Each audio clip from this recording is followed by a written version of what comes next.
And we are live. This is Dark Journalists. What a fantastic crowd we have out there in the ideas from tonight already. Of course, tonight I am joined by the lovely Olivia. Hi, everybody. And Olivia, me and my shadow.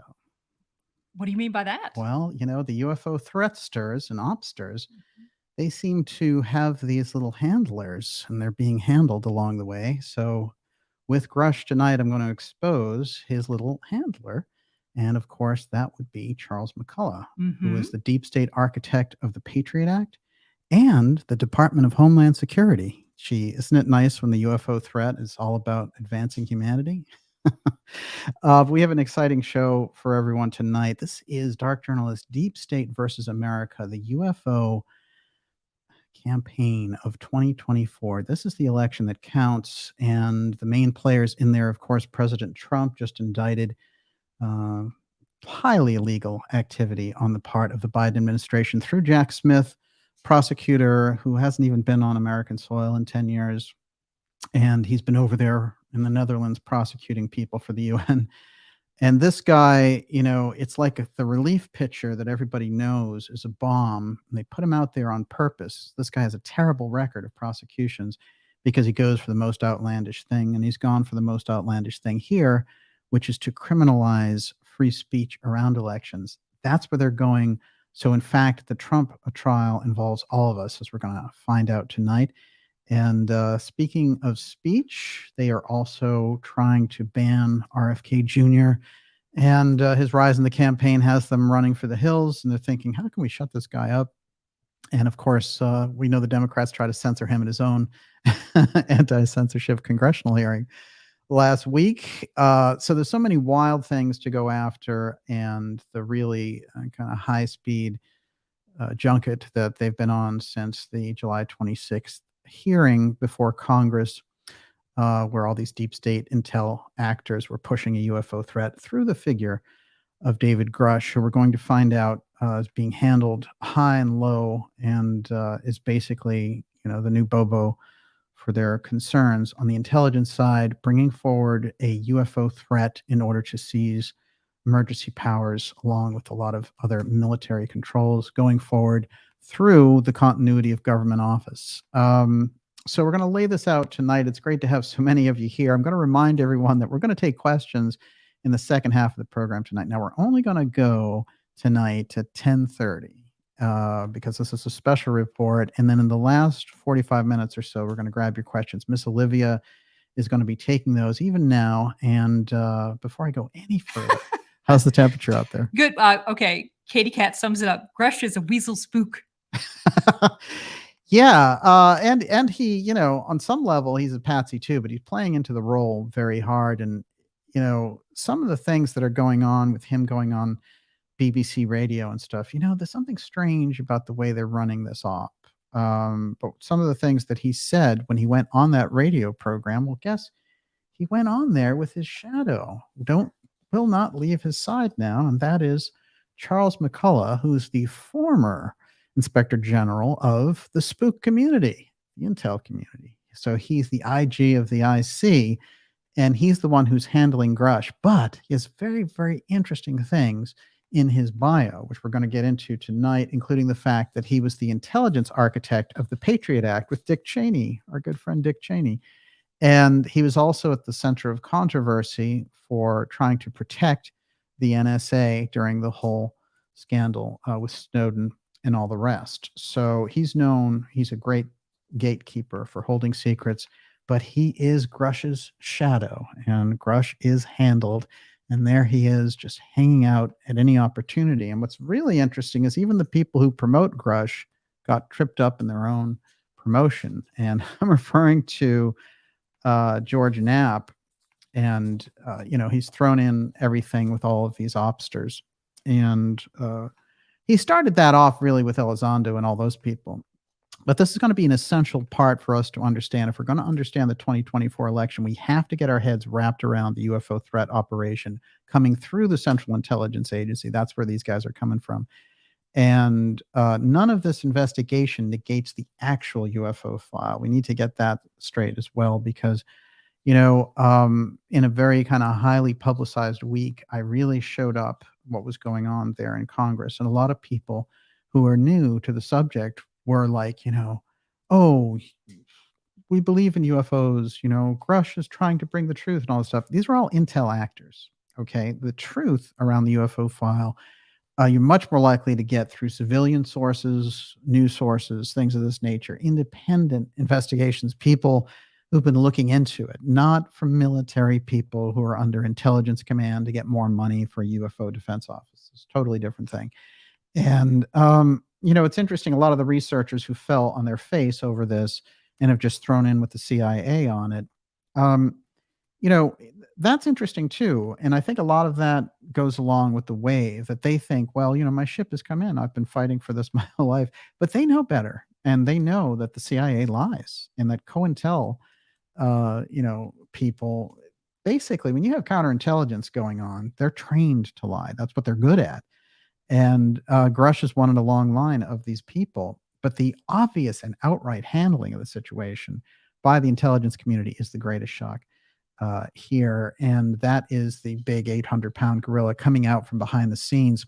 And so what's interesting is Knapp now has thrown in with these guys. And, when we were watching the hearings last week, you had Knapp and the kind of circus barker Corbell filmmaker, and they're both on opposite sides of Grush, which doesn't make any sense because, the whole setup there doesn't make any sense because you wouldn't have filmmakers and promoters behind you, but the guy who was in the middle there, as I just pointed out, that was Charles McCullough, the Inspector General shadow of Grush, and he is Grush's legal representation. Well, it's interesting because there's a couple of weird moments when Knapp is talking, and you've got Bryce Sable there, who's he's actually done some good work in the past, but he was a guest on this weird Corbell show, and Russ, I'm scared, Colhart was there as well.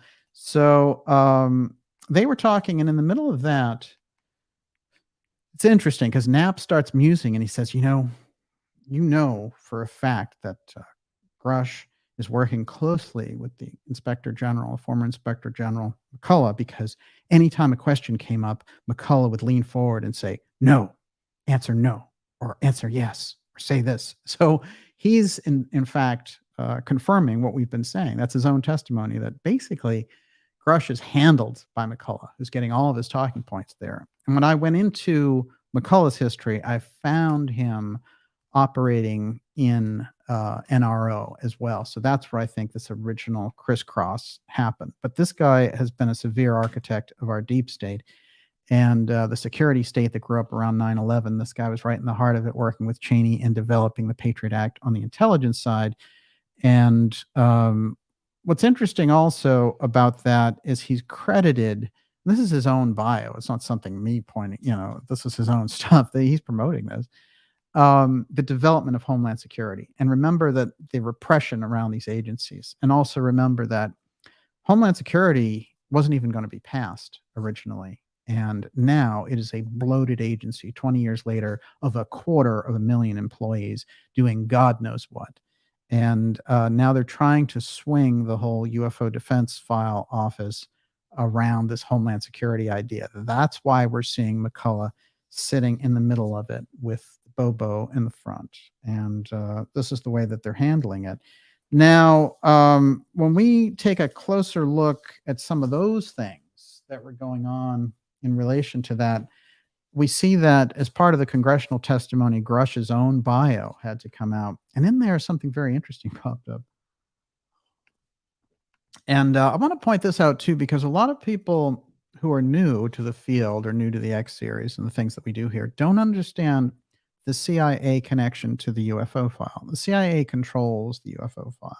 They have to be on top of that, first of all. Anything that the CIA says is an instant lie because they lie. That's what they do. So they're not going to give anyone truth or want to move the culture forward with disclosure. That's the operation of a group I call X-Share, and they don't have anything to do with intelligence. And, in general, moving the culture forward around the UFO issue, people like John Mack, the late John Mack, Stanton Friedman, other researchers in the past have tried to do this. And at every turn, they were blocked and sent disinformation and given all kinds of legal issues by the Central Intelligence Agency. As a matter of fact, The CIA came out with an article around 2000 in the New York Times, and they said, remember all those sightings of UFOs in the 50s, 60s, and 70s? That was just us trying out, new technology. And don't you guys even worry about it or think about that. So that's the nature of what we're talking about here. So when they didn't want to, when they wanted to take credit for the stuff, they would say, oh, we did it. Don't think about UFOs. There's nothing there. Then when they want to roll out the fake version, they're like, oh, be careful. There's a UFO threat. So this is what they do. And, if you study the Central Intelligence Agency, as I have, and, you can find through the work of things like people who study the JFK assassination, the bedrock of disinformation of how they do it. And so people who came forward and challenged everything that the Central Intelligence Agency has done, people like Peter Dale Scott, there's a wide branch, let's say, of deep state information and analysis. And all you have to do is put together the UFO file, and then you have the crisscross that's necessary. And this is what's missing, because people on the UFO side seem to have forgotten all about the deep state, or they never understood it in the first place. And then the deep state researchers are very touchy about the UFO thing, because the UFO file in general, I would say, they feel like, oh, there's a lot of circus stuff that goes on around it, and they're right, actually. So the deep state researchers who understand government assassination, they understand political assassination, things like that, we're at a disadvantage in the UFO field because we don't have them. So, when I come forward and open the crisscross between the two, which is unique in really to dark journalism in terms of this field, I'm pretty much the only one that's been doing this. And I want other people to do it. Don't get me wrong. But what's interesting about it is that the UFO people don't understand. They think, oh, like Grush is my hero. He's giving us disclosure. The CIA loves us. And it doesn't work that way. All I have to do is study the history. The assassination of President Kennedy, the Central Intelligence Agency, very involved, then very involved with the cover-up, then very involved with the Robert Kennedy assassination, and then all kinds of different assassinations. They were investigated in the 1970s and went offshore, created something called the Safari Club, and ran guns all around the world with other intelligence agencies until Reagan got in, and then they got back and said, oh, Reagan, we have a big problem. It's in Nicaragua. We need to go in there and create the Contras. And so they ran all kinds of intelligence wars, drug wars, and all that stuff through the 80s, through the aegis of George H.W. Bush, who was vice president after Reagan, they had the attempted assassination. Reagan lost some of his mojo there for sure. And Reagan comes up a few times tonight because the whole UFO threat piece, they were trying to move into his mind there in the mid 80s. And also, again, remember, using some things that are real. Like there is something, there's a large scale communication with something else. And we could call that off world. Everyone, you're watching the Dark Journalist Show. This is the Deep State versus America, election 2024, RFK Jr. and Donald Trump. And we're going to cover Donald Trump's indictment and the kangaroo court and Banana Republic situation that the Bidenista administration regime is trying to hoist against their political opponent who's leading them. This is unprecedented. You can imagine this is like historically, this could be like Jimmy Carter prosecuting Reagan, who was beating him. It would be like George H.W. Bush prosecuting Clinton for beating it. It's craziness. And so we've stepped over into insanity here. And this is a perilous situation to use the Department of Justice in this fashion. Now, when they've been doing it and, kind of ad hocing it, trying to say, well, we have this corrupt prosecutor brag that we can bring this phony Stormy Daniels thing. It'll be a flap. We won't get a conviction, but hey, but this is like, I'm going to try to put you in prison, because you're my political opponent and you're beating me. And we know we can't beat you traditionally. This is some sick activity. It's going to lead us into a constitutional crisis unless there's enough noise on the independent side to break it out into a larger club. Because what you're going to have are people who resent Trump on the Democratic side, and they're you already see MSNBC waving their banners and stuff like, We'll get justice on that damn Trump. But, the same applies to them. I mean, the deep state can easily move into another party and then prosecute them and their favorite candidates too. They're just using the Democrats for now. They used to use the Republicans. They'll use anybody. This is the nature of the deep state. And a lot of the people, I've said this before, who are kissing up in the UFO field on the UFO CIA side about this false disclosure activity through Congress, led by Grush and the deep stater McCullough. This is where your red line is, because you do not let them abduct the UFO file. That's a very important place. You expose them now while they're coming out and showing their fangs. Expose them, and that's what we're going to do here tonight. And as I mentioned, now we're going to be taking your questions in the second part of tonight's episode. Like I said, we'll go to about 10:30. The other thing I want to remind you is that you should go to darkjournalist.com and sign up for our free newsletter. That keeps us in touch through the massive censorship. Just as I was hitting broadcast tonight, there was an article that came out on Zero Hedge, and it's all about RFK Jr. suing Google, YouTube, and others for holding down his campaign, for just, people interview him and then they just pull the videos or pull the search engine or whatever it happens to be. And let me tell you, with the issues that we cover, we are heavily, heavily suppressed. I mean, we reach a great audience anyway, but I'm telling you, without the suppression, this whole thing would be very out of control. But so the best way to keep in touch with us is to get on that newsletter list. It's free. Just go to darkjournalist.com. We'll send you the newsletter once a week, letting you know about the incredible, and I mean incredible, interviews that we have coming up for you. X Series episode, when the X Series comes back after Labor Day in September, just phenomenal. And this is going to be very important for everyone just to stay on that newsletter list as a way of communication, because over and over again, I hear it, which is they don't get notifications and social media and all the rest. So we'll be on social media networks. I love them all, but that's not a guaranteed way to get the information. Okay, before I go any further, the temperature out there, Miss Olivia. Scarlet Fire says, is Grush a whistleblower or a plant? And Frankie Torres says, every time a spook comes forward to squeal, he's lying for the agency's benefit. Shame. No, he's a false whistleblower being put up to what he's saying by the intelligence community. There's no question about it. The presence of McCullough controlling his actions, being his shadow, he is handled, as we started the show off with. Now, what's interesting is what came out in his bio, which is he's the COO of this SOL, S-O-L, meaning the Sun Foundation. And guess who else is on the Articles of Incorporation of good old SOL? Why, it's Gary Nolan, everybody. Our friend Gary Nolan, who is another CIA obster, and he is a professor over there at Stanford, and he was investigating like cancer research and things like that. And what happened is the CIA got involved with him. They turned his research, and he's an immunologist, so he was getting into high-fiving Fauci and all this stuff like that. And there's there's another little flap there, just like the Grush flap, which is I put on the record that he was friends with Fauci, and then he was high-fiving him on Twitter and all this kind of stuff. And how would you like Fauci running your UFO file? And all of the Nolan people were like, that's not true. He's never worked for the CIA, and he doesn't know Fauci and all this stuff. Look, if you do a half-inch deep, and I mean half-inch, just the most superficial look, cursory look at his own bio, he's going to mention 10 years of CIA involvement. That's a decade. Okay, start with that.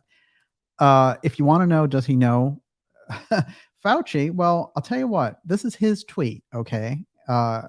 Thank you, Dr. Fauci, for your tremendously positive contributions to immunology and virology. That's Nolan. That's his own Twitter. It's got nothing to do with me. That's him. That's his friend, Dr. Fauci, okay? That's who you're dealing with, Gary Nolan. He's not a truth teller. He's a Fauci lover. Fauci's not about the truth. If he is a truth teller, then he shouldn't have friends like Fauci. Put it to you that way. Now, when I flashed that question at Nolan, which is just how deep does that relationship go over there? And I did it in a very friendly fashion, because I'm all about the gentleman's debate. I think that's very important. And all of those guys have been invited on this show forever, including even Elizondo, who's lied his face off in public for 5 years.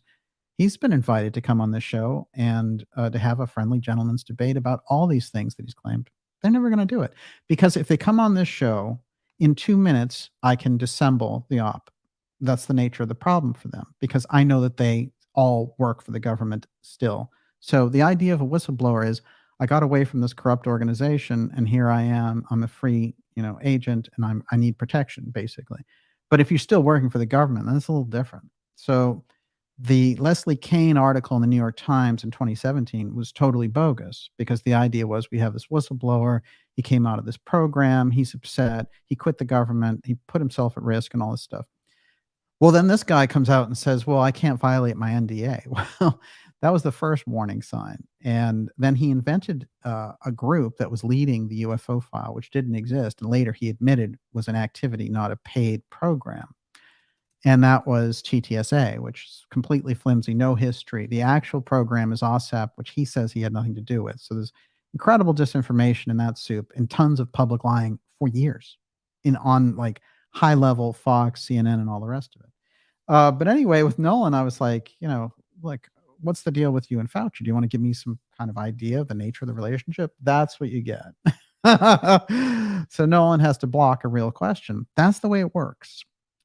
They can't take real questions, just like Grush. He's not going to be able to come on this show and take real questions because I will ask him real questions. Now, here's the nature of the thing. What you hear from the CIA side, they've been using the whole victim card a lot. And they'll say things like, oh, like you want to take down disclosure and all this stuff. It's kind of a sick thing because the CIA were the architects of that wall of secrecy. They are the architects. And this idea that they're the ones who are getting disclosure, it's kind of like, I think of all the people that, they disgraced or all the people that lost their careers and in some cases who the CIA killed over this issue. And then I think about them coming in and pretending to be the hero. That's the sick part. That's why you don't let them get away with that. But anyway, in journalism, what you learn, first of all, is that investigative journalism is adversarial journalism. So it's not personal. It can't be. If it gets personal, you get out because, you'll never have balance in a story.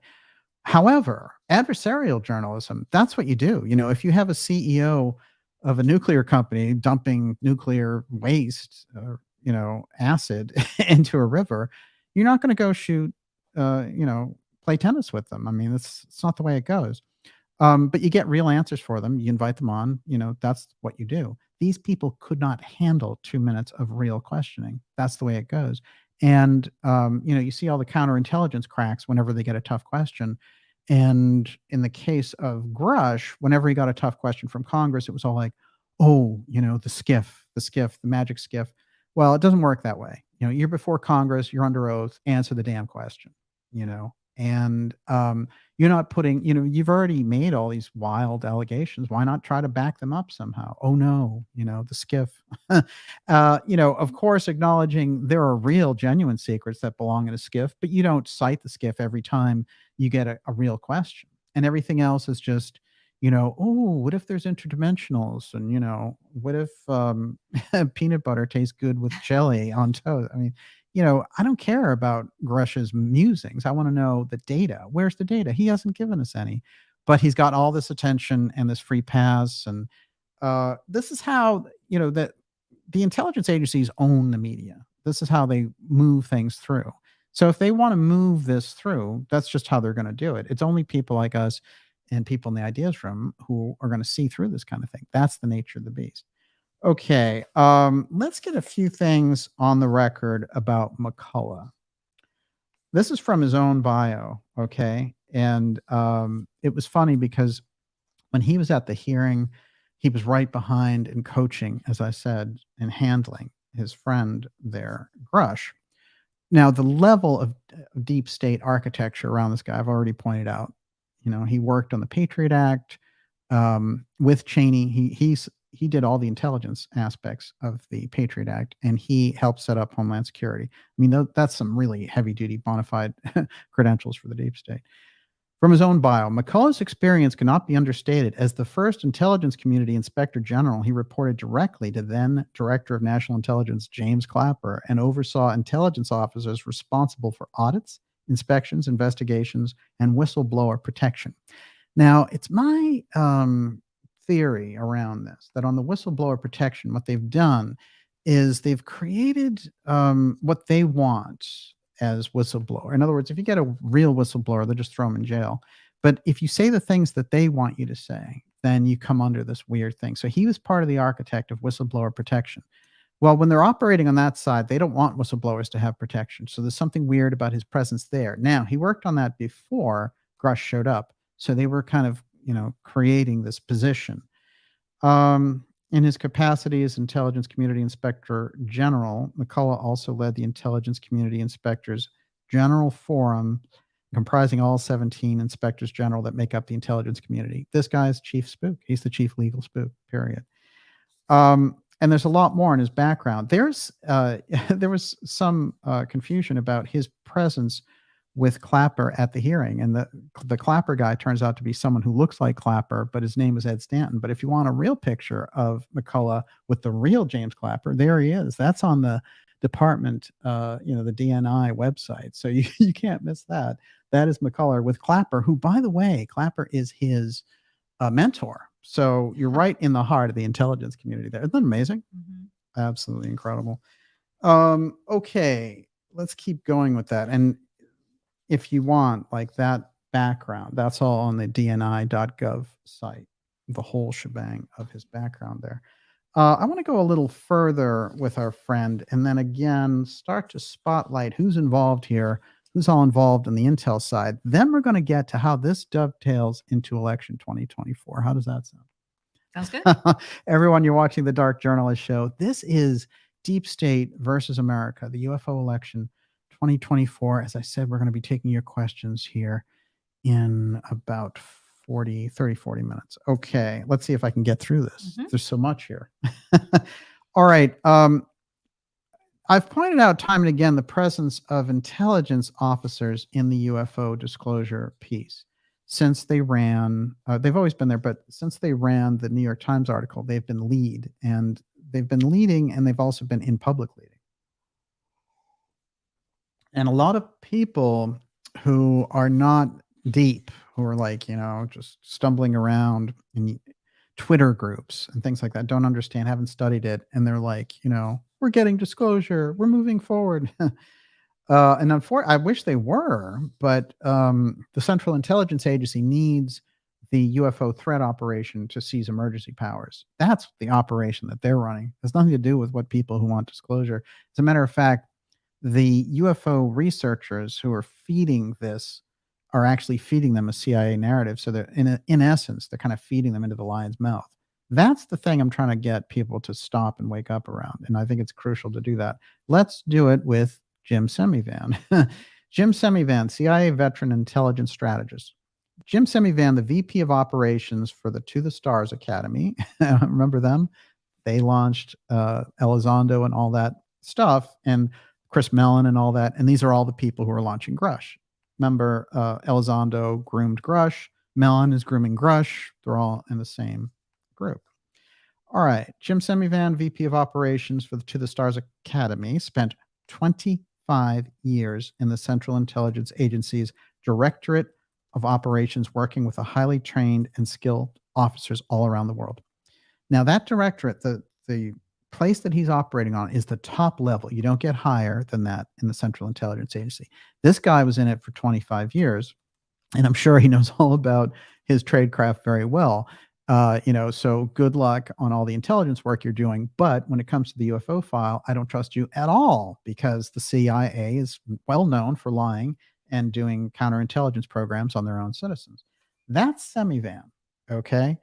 There's no question. It's not something where, I'm putting forward a theory about him. He's a 25-year veteran of the Central Intelligence Agency. All of these people are connected with the CIA, who are launching the UFO threat up through Congress right now. That's a fact. And I'll show you as we get along here.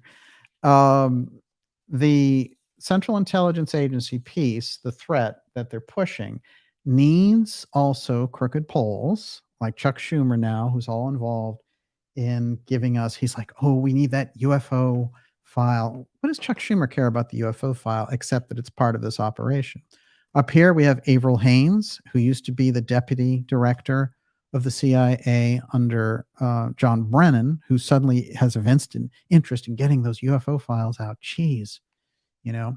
There's Grush, who's being run, as I said, by McCullough. And up there, Chris Cuomo, or they're using News Nation as the springboard for the entire thing. So Avril Haines is now the DNI, which was Clapper's old position. And in that position, she's been spouting off all about aliens and this alien threat. So these people are not keeping the subject in the shadows. They're trying to get it into the fore, and they're trying to get it right into that center place. But the way that they're doing it, the pitch is like this. Jim Semivan, I don't care what anybody says. It's the story of the millennia, UFOs. And it needs to be talked about. Yep, we need to get the truth out of that government. Oh, wait, this guy kept the secrets of the government for 25 years. He is the government. As a matter of fact, are you ever really retired from the CIA? I don't think so. So let's get real about that. These aren't the whistleblowers. People on the ground are whistleblowers. These are government people pretending to be. All right, we got that part clear. Let's keep rolling. Avril Haines has a very interesting career also in this sense, which is during Event 201, which was the Bill Gates event with all these intelligence people, all about what would happen if there was a pandemic. How would we respond? And would there be lockdowns and all this kind of stuff? The only problem with it is it happened in the October before the actual COVID wave hit. So, it was basically a dry run. But interestingly enough, she was there. And this was before she was appointed DNI, which is the top cop for the intelligence community. UFOs buzzing U.S. warships may be aliens.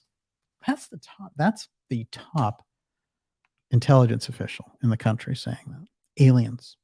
Okay. So this is where they're going with it. They're taking it. They're running the ball field. They're taking it all the way down the ball field, as it were.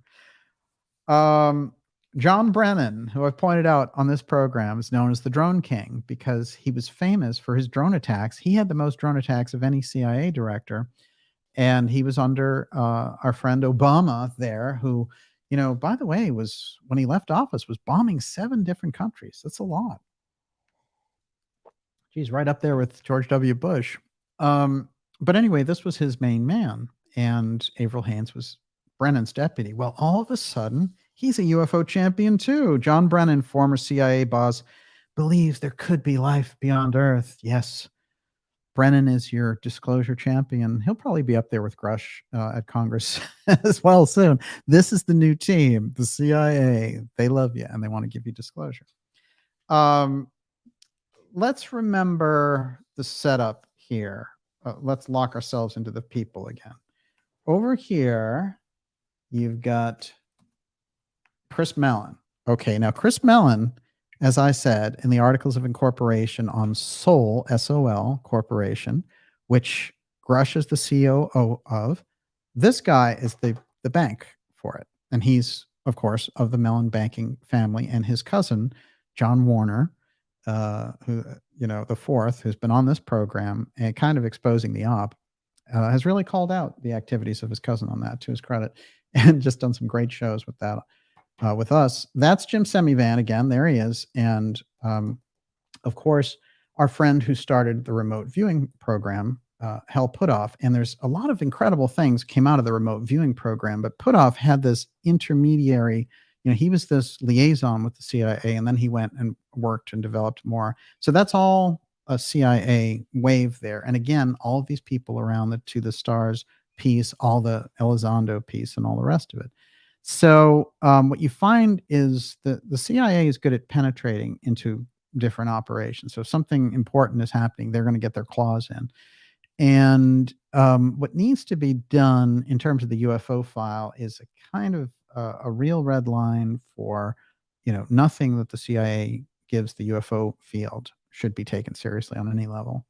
And the UFO field needs to break off. Then, if the actual UFO field of research has collapsed into the CIA op, so now they're kind of hard to even tell apart anymore. They all mouth the same talking points. There's no more critical thinking involved. So I think this UFO file research goes in its own different direction now, with more deep state knowledge and aware of the whole UFO threat op that's trying to trigger the continuity of government program, at least getting to the point where understanding that they're trying to launch a UFO threat in order to fulfill some intelligence military purpose. Now,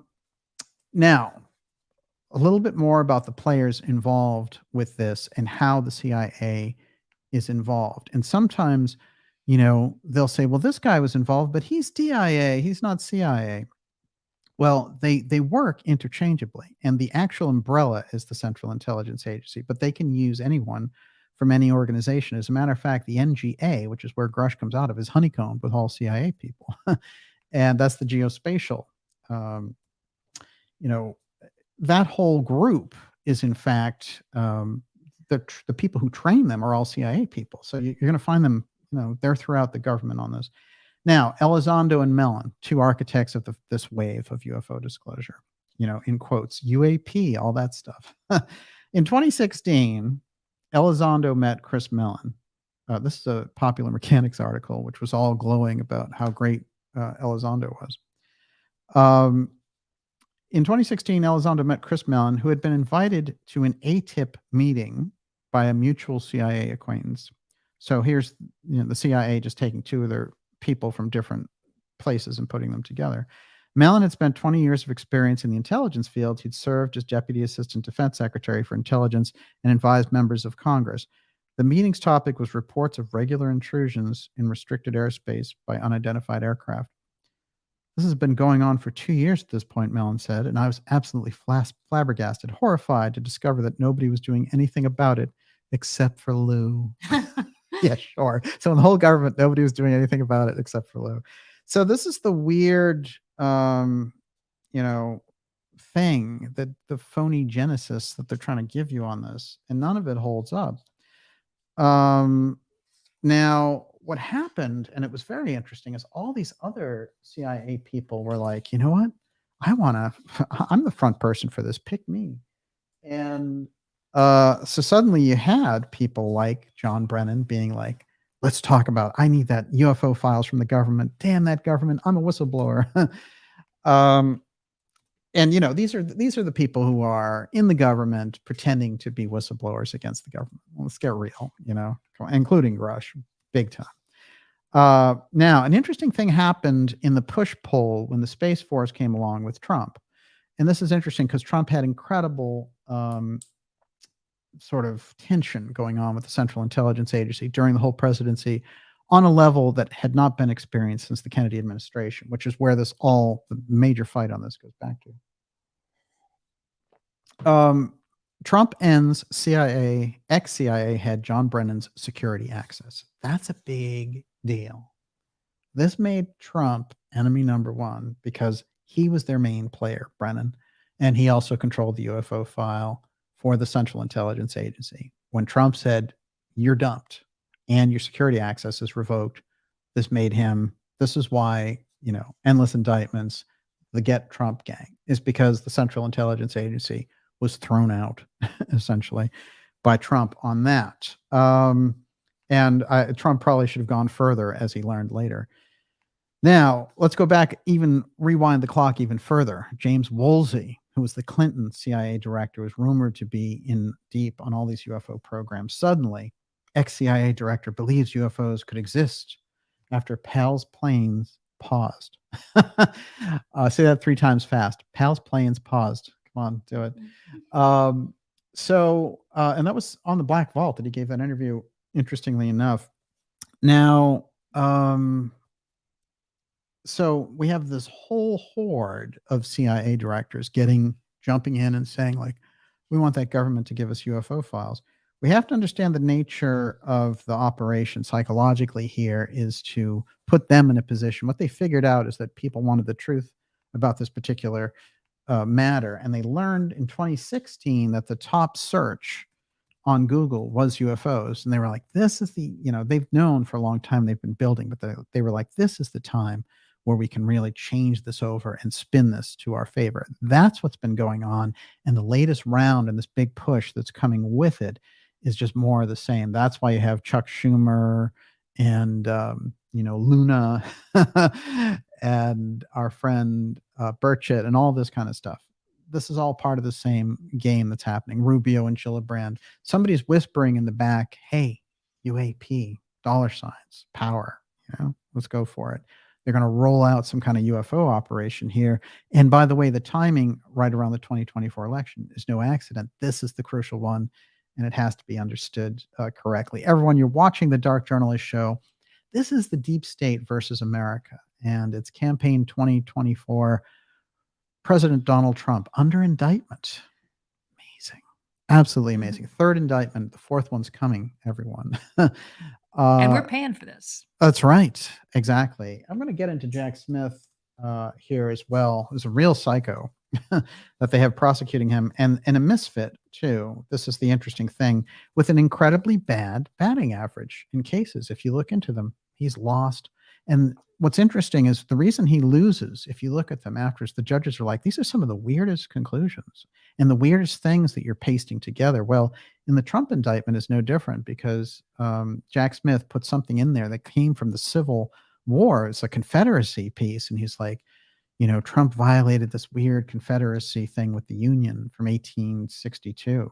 It's like, okay, whatever you say, Jack. So they have him. He's the guy who is sending the message. He will do anything to get the opposition. The danger and the constitutional crisis, which brings us to a point really constitutionally that we have not been at, is that Biden is openly using the Department of Justice to prosecute a candidate who's beating him. This has never happened in our history. It would literally be, as I mentioned, it would be like Bush prosecuting Clinton or something like that while he's getting beaten. It doesn't make any sense.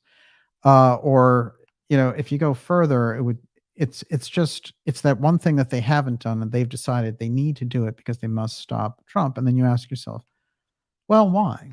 They've had opposition parties who've fought it out for decades. What is the problem here?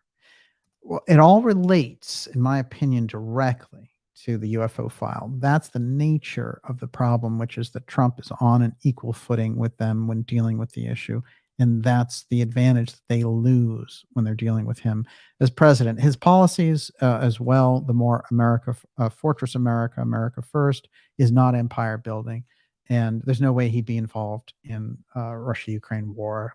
And, there's a whole Zelensky op, that whole thing, and all the billions of dollars that are going on over there. Trump would never participate in that. So like Kennedy, they're in a big problem there. And I know that, there are a lot of different types of opinions about Trump because he's bombastic, etc. On a strict policy level, you know what to expect from Trump, which is he's going to lock the border up tight. So you're not going to have this incredible flow of migrants into the country. And the problem with that is that the Central Intelligence Agency relies on that chaos because they run drugs and weapons and everything else across those borders. So he's getting into their activities. Trump's no saint, but the thing is, the nature of the types of constitutional policies that would come out of his government, because his constituency is still very, very rooted in the Constitution, including the Second Amendment and free speech and all these other things. That's the thing that they're trying to, he's really the flashpoint in that battle right now. And RFK Jr. is the other flashpoint. So this transcends parties as well. We have to keep that in mind. Let's go a little bit further. Remember, we got the Patriot Act and such, and the whole milieu that McCullough comes out of in creating the Patriot Act, which is a fascist act that came after the 9/11 attacks, that said we can tap any phone, and we can do all these things. We can look into the backgrounds of people. We can stop issuing passports. We can detain, warrantless detention, all this stuff. It's all in that sick thing that we got, which we've been living under ever since. But that's all coming out of McCullough. But how did we get it? Well, there was a group called PNAC. And this is interesting because this whole group, they had this idea that they were going to create Americans for a New Century. And what's fascinating is the people who were involved, Cheney and all the rest. But one of the things that they had in there as their main tenet was this little piece, which I find very interesting. quote, this comes from their own documents directly before 9/11 happened. And all the people in the PNAC group became basically the W. Bush administration. Further, the process of transformation, even if it brings revolutionary change, is likely to be a long one, absent some catastrophic and catalyzing event like a new Pearl Harbor.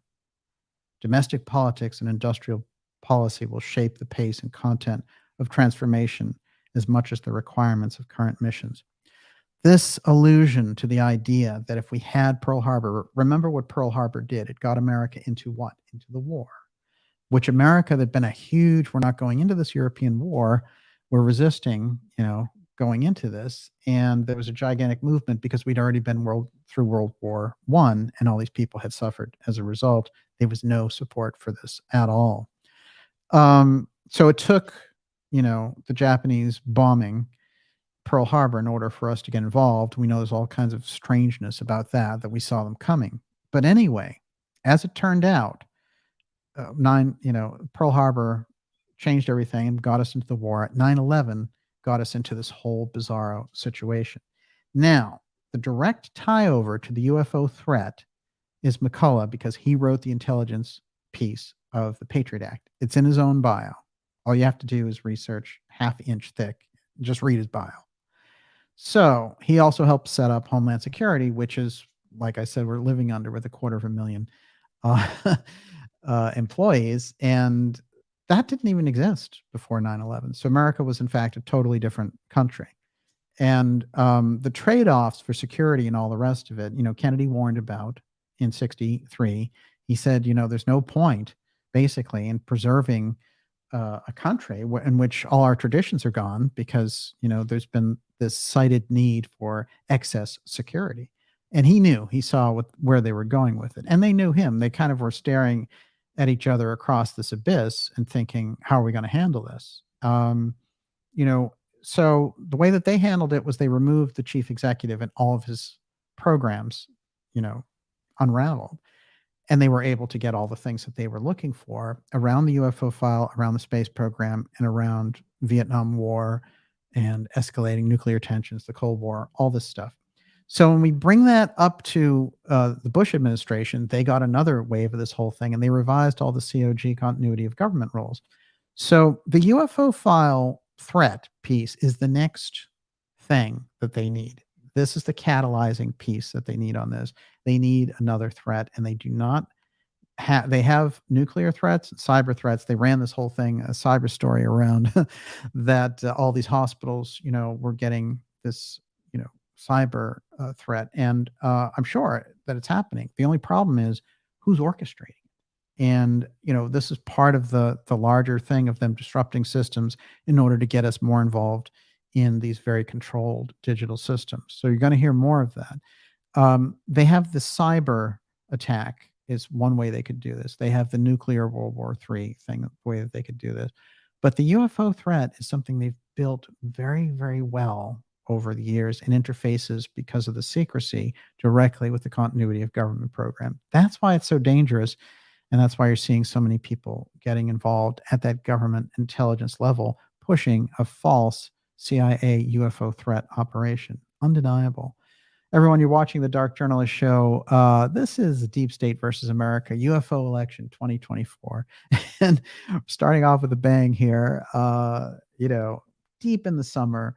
And I hope everyone is enjoying themselves. I have some interesting info here that we're going to deal with next about this whistleblower. And then we're going into Trump, RFK Jr., and then we're going to take your questions. Before I do any of that, I want to remind you to go to darkjournalist.com and sign up for our newsletter. That keeps us in touch. And with all the censorship that we're seeing, we're really going to need it. Actually, let's see if I have that headline from RFK Jr., because his suit, this could be a real flashpoint as well. And they may have seen it coming, because I've been seeing these real hit articles on RFK Jr. coming out, of course, since he announced, but they're ramping up. Here is one, how Kennedy built an anti-vaccine juggernaut amid COVID-19. Oh, yeah, really? Like Kennedy really needs the money, to build an anti-vaccine juggernaut. He saw exactly what they were lying about and called them out. But the LA Times doesn't care about that. And so they keep hitting him as like, oh, this self-interested, Do RFK Jr.'s supporters really know who he is, New Yorker? Uh, this is kind of amazing. This is, who is he really? Oh, and if you read those articles, they try to go into scandals from his past, his previous drug addiction, his wife dying, all these things. And the nature of that is to create suspicion and somehow stop the momentum of this Kennedy, who has already called out, we have this Kennedy quoting Jim Garrison, okay, on Twitter in relation to the Kennedy assassination and the Central Intelligence Agency. I mean, I keep trying to figure out who's bigger public enemy number one. Is it Trump or is it RFK Jr.? But there's no question on my mind. That's exactly what we're talking about. And he got involved when pressed on the subject of the UFO file and said, quote, I'll declassify all alien and UFO intelligence on day one. Okay. That's even a quicker pledge than Trump. So, the UFO file is playing right into the center of election 2024 because they don't want the real thing to come out. They like this whole, ridiculous spin with Grush and, I've heard people see aliens, and, oh, can you tell us anything else? Oh, I'll tell you in the skiff. Don't worry. Everything will be fine in the skiff. The skiff is becoming kind of like the happy place. Basically, it's like, oh, go to your happy place, the skiff. All things will be revealed by the CIA to you in the skiff. Now, an interesting thing that came up as his numbers were coming up, though, which is that the Biden administration said, no, you don't get any Secret Service. Now, this is interesting because, the campaign of Robert Kennedy Jr. spends one of every $3 that it raises on security because there are a lot of threats against him. And now the Secret Service are supposed to protect any candidate who has respectable poll numbers. His last polling number is 24%. That's very respectable. And they use some weird loophole where they're like, we're only supposed to do it, 6 months before the election. They do it. They have done it for years, the year before, if somebody was rising, because those rules were originally written when campaigns didn't work like they work now. So they've always passed over it. This time they hit the clause, and the person who did it was the head of Homeland Security, Mayorkas. Now, what's interesting, again, Homeland Security is getting involved in a lot of different areas. They're being used. That wing is being used heavily. McCullough as Grush's shadow right in the center, pushing the UFO threat. And remember, he's the architect of Homeland Security. Then you have the head of the Department of Homeland Security denying Bobby Kennedy Secret Service on the request of the Biden regime. This is insane. So RFK Jr. fumes at Biden administration over Secret Service protection after Democratic nominee Robert F. Kennedy Jr. Robert F. Kennedy was assassinated in 1968. Congress changed the law to authorize Secret Service protection for major candidates. That's, in fact, what was the reason that they did that. If anyone is under any kind of threat, it would be a Kennedy running for president. They would automatically have it. Teddy had it. So, this is very strange. And it shows, I think, on the face of it, just, they want every possible lever to use against Kennedy's candidacy. This one in particular reveals the illness of the people who are running the brainless Biden and that whole regime. And we really don't know enough about the group there, except we know it comes directly out of that Obama White House. That's the real group that's running things, not stumbling, bumbling Biden. That needs to be clear as well. There's no way in a normal society with a normal functioning media and press that you would ever have Biden as a candidate for re-election. I mean, they would just call it out and that would be the end of it because the cognitive, abilities are gone. Come on. Even if you're a Democrat who doesn't want to see a Republican, you couldn't possibly want Biden and be honest with yourself. This is the problem, I think, as well, is there needs to be, I've thought about this in relation to the UFO researchers, which is, really look in the mirror about what you're doing to working with groups like the intelligence agencies just because you want to be in the middle of News Nation or some nonsense like that. There's no reason to do that. And so I think a lot of these people need to check in with their conscience. And I would say that in relation to the whole thing around the Biden push as well, which is, really think about it, and people in poll after poll will tell the pollsters, yeah, I don't think Biden is all there mentally. Those are the people who are in favor of that administration. And they don't number that many. I mean, Biden polls around 36%. That's terrible for a sitting president. And no sitting president has ever won with those kind of numbers. So they must have something up their sleeve where they just think that they can get the corpse across the finish line, get him out, install a different vice president and move along. That's what I think their plan is. So I think the fact that our eyes are open to it kind of, defeats a lot of their purposes around it. Okay, let's take a little bit of a look at what they're starting to do in the media with this. Well, they pushed very hard for UFO threat operation. I pushed very hard against that and tipped it off, and the ideas room spread that. There was some ripple in all of this, and they softened up and quieted down on the threat aspect, but now they've gotten back into the threat business. So here we have the Washington Post, August 1st here. Are UFOs a threat to national security? Now they're back to the threat op as the center. It's no more, oh, we should check out AI and Oumuamua. They keep switching back and forth. Now they're back to the threat. And I looked and I found 17 different threat articles. So now we're going back to the hardcore threat piece. The threat is the aspect that they want the most. There's no question about it. And the fact that the major media publications like the New York Times and the Washington Post are back on that track tells you where they think that they've made some headway. Newsweek. Congress UFO hearings have left many gripped with the suggestion that U.S. government had knowledge of alien life in its possession of a fully intact alien spacecraft. Actually, if you really look at what Grush said, he didn't provide any foundation for that at all. He used very dodgy language to get us into that so they could use it as headlines, in fact. The alien probe was launched after this stupid language. After David Grush, a United States Air Force veteran who previously worked at the National Reconnaissance Office, NRO, the most secret office, after all, even when we had it, the government and the public didn't know anything about it for 25 years. The government kept that a secret. So we didn't even discover that this office existed. What offices are functioning in the government right now dealing with COG and the UFO threat that we aren't even aware that they're there? That's the question. So he went on to tell News Nation and all that stuff that they had retrieved non-human origin technical vehicles, some of which contained dead pilots. It's very dodgy language. Dead pilots could be anything, literally, as I've pointed out.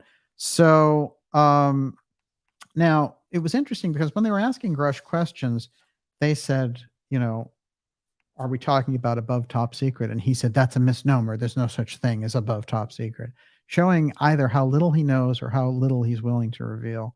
So complete idiocy. But here's what's interesting when we get around this, which is this.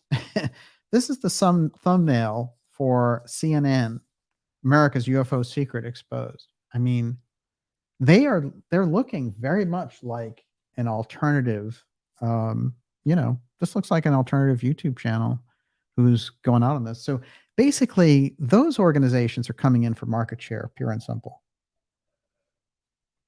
And they've been promised, they've been like, look, these other channels are successful getting the word out, start to imitate them, like use their headlines, will reveal UFO secrets. CNN doesn't care anything about revealing UFO secrets. They're an intel-controlled news organization, and they prove it every time. And we have Anderson Cooper up there, who's ex-CIA himself. So when you get to Grush, in normal conversation, the first word that should come into your mind is handled. He's handled by McCullough. And the people around the Grush op even admitted that McCullough was telling him all of his answers before Congress. So, and, Knapp, in that little strange thing that he was doing with Corbell, and I'm sure Corbell and the gang weren't happy that he was saying this. He said that, when you were there, you could hear McCullough yell directly at Grush what he could answer, what he couldn't, and all the rest. This isn't normal. If you go back to the Ollie North hearings, for example, and look in history of things that play out in the Senate and Congress, if you have a lawyer advising you because you're worried about these types of things, the lawyer sits right beside you, whispers in your ear, gives you advice, whatever. He doesn't yell little puppet commands from behind you. So the nature of the intelligence op directly through one of their officers by an architect of the Patriot Act, shows you the kind of sick nature of the situation. So it's handled. That's the guy who's handling it. And unfortunately, the person that they're handling, they're making it, he's going to be the Bobo at the end of this. One last piece on that. This is his position there directly behind our friend, and our friend who suddenly Grush is up there, spitting out all these answers like, oh, I have all the answers to the UFO file. Just meet me in the skiff. Then this is who they had a year earlier. This kind of out of sorts guy that they gave a makeover to at these UFO conferences. And there are pictures of him. And he's there with the Chris Mellon. He's there with Knapp. He's there with Corbell, and they are shaping him. Now, what's interesting is it's been revealed that there are already several documentaries lined up for him and his revelations and all this stuff. The marketing side and all the rest of it, let me tell you, I've seen a lot of different marketing things around this for years. So that doesn't surprise me at all. But I think it gives us that layer on top. Whenever you get the CIA around, you're always going to have the marketeers and that layer operating on top. But really look no further than the architect of the fascist Patriot Act, McCullough, the inspector general of the intelligence community for 7 years. Okay. Only recently retired to become a lawyer, and his first big client is Grush. There we go. So they're moving, they're relying, what they do is in the background, they tap their top legal person. They're like, who can put this over the top? And the person that they've decided upon is Irwin Charles McCullough III, and Compass Rose Legal is the group. And that's all intel. It's all Central Intelligence Agency wash. He directly comes out of NSA, CIA, and so that whole thing. So he was well positioned to be the chief legal spook for the whole thing. Between him and Avril Haines, who's also running, she's pushing the whole, oh, aliens are after us. They're attacking our ships. She's the top cop for the intelligence community. They're running this thing, and it's running hard. Right now, they're setting up for the fall hearings on the Schumer side, and that's in the Senate. And then they're setting up new hearings for a new committee dealing with the UFO file. And this would all be great. Unfortunately, it's all run by CIA people and corrupt polls. Not a good look. Everyone, you're watching the Dark Journalist Show. This is the deep state in America versus America, and the UFO election of 2024 indicted President Trump by Jack Smith on completely kangaroo charges. Really nonsense. I mean, from J6, the like, your attempt to take over the country, if you wanted to do this, then why did you wait? Why did you wait to just before an election year when he's beating you? I mean, so there's no, there's a great article, I will say, and I think Trump was a good sport when he came out of the courtroom. He was like, basically, this is just another day for me. But he stood before the court and they asked him those questions. This is the third indictment. And as I said, it's brought by this corrupt prosecutor, Jack Smith. Jack Smith, as I've pointed out, any legal scholar will tell you, has a terrible record in terms of his cases. They are thrown out very often because of the lame the things that they throw together are bizarre. They're bizarre legal theories. And very often he's cited this way, but he became a UN puppet and they were like, we can use him over in the Netherlands. So he's been over there for 10 years prosecuting cases for the UN and they just grabbed him back.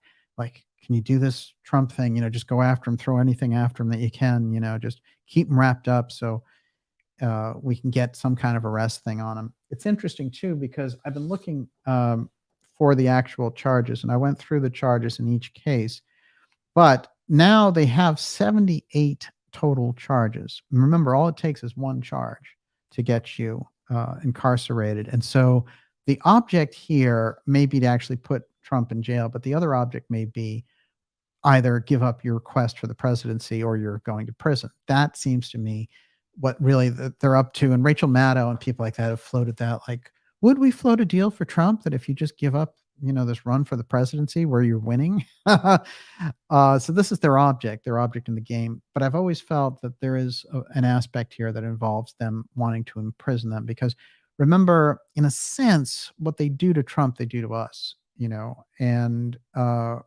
what it was interesting when Nancy Pelosi came on to give her commentary on this.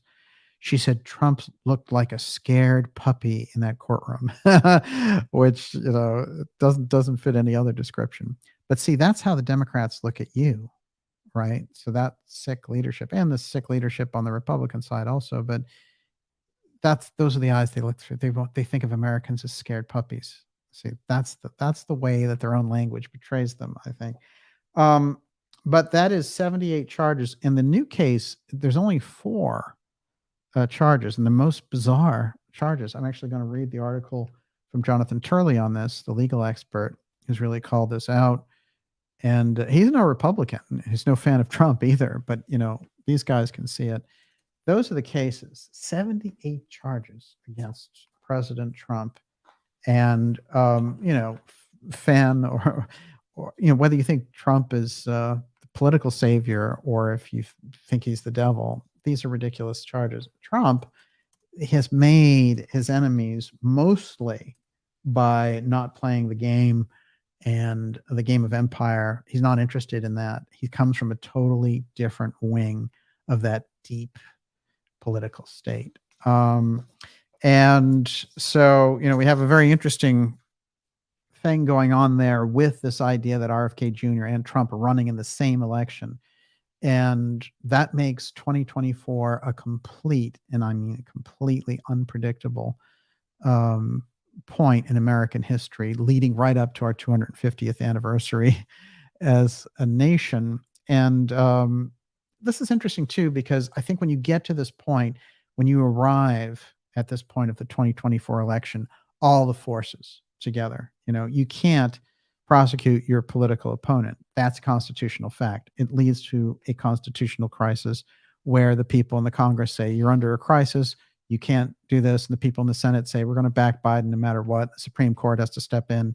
There's all kinds of things like that. And in the middle of it all these UFO pieces, that's where they bring on the UFO threat and say, only COG can save us. That's the way that it's adding up. And the thing that we've connected on this program, which I think holds up very well with everything that we've seen roll out. And, I'm not the kind of person who walks around and says, see, I was right. But, let's face it, the UFO threat aspect and the way that they're using it is exactly as we've laid out in this X series. And for me, it's just based on the research.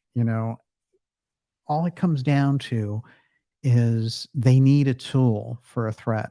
Fletcher Prouty, who was like an ultimate insider in 1997 in the republishing of his book, The Secret Team, and he was the liaison between the Joint Chiefs and the CIA. And he remembers when Kennedy put to the Joint Chiefs and said, get the CIA out of paramilitary activity.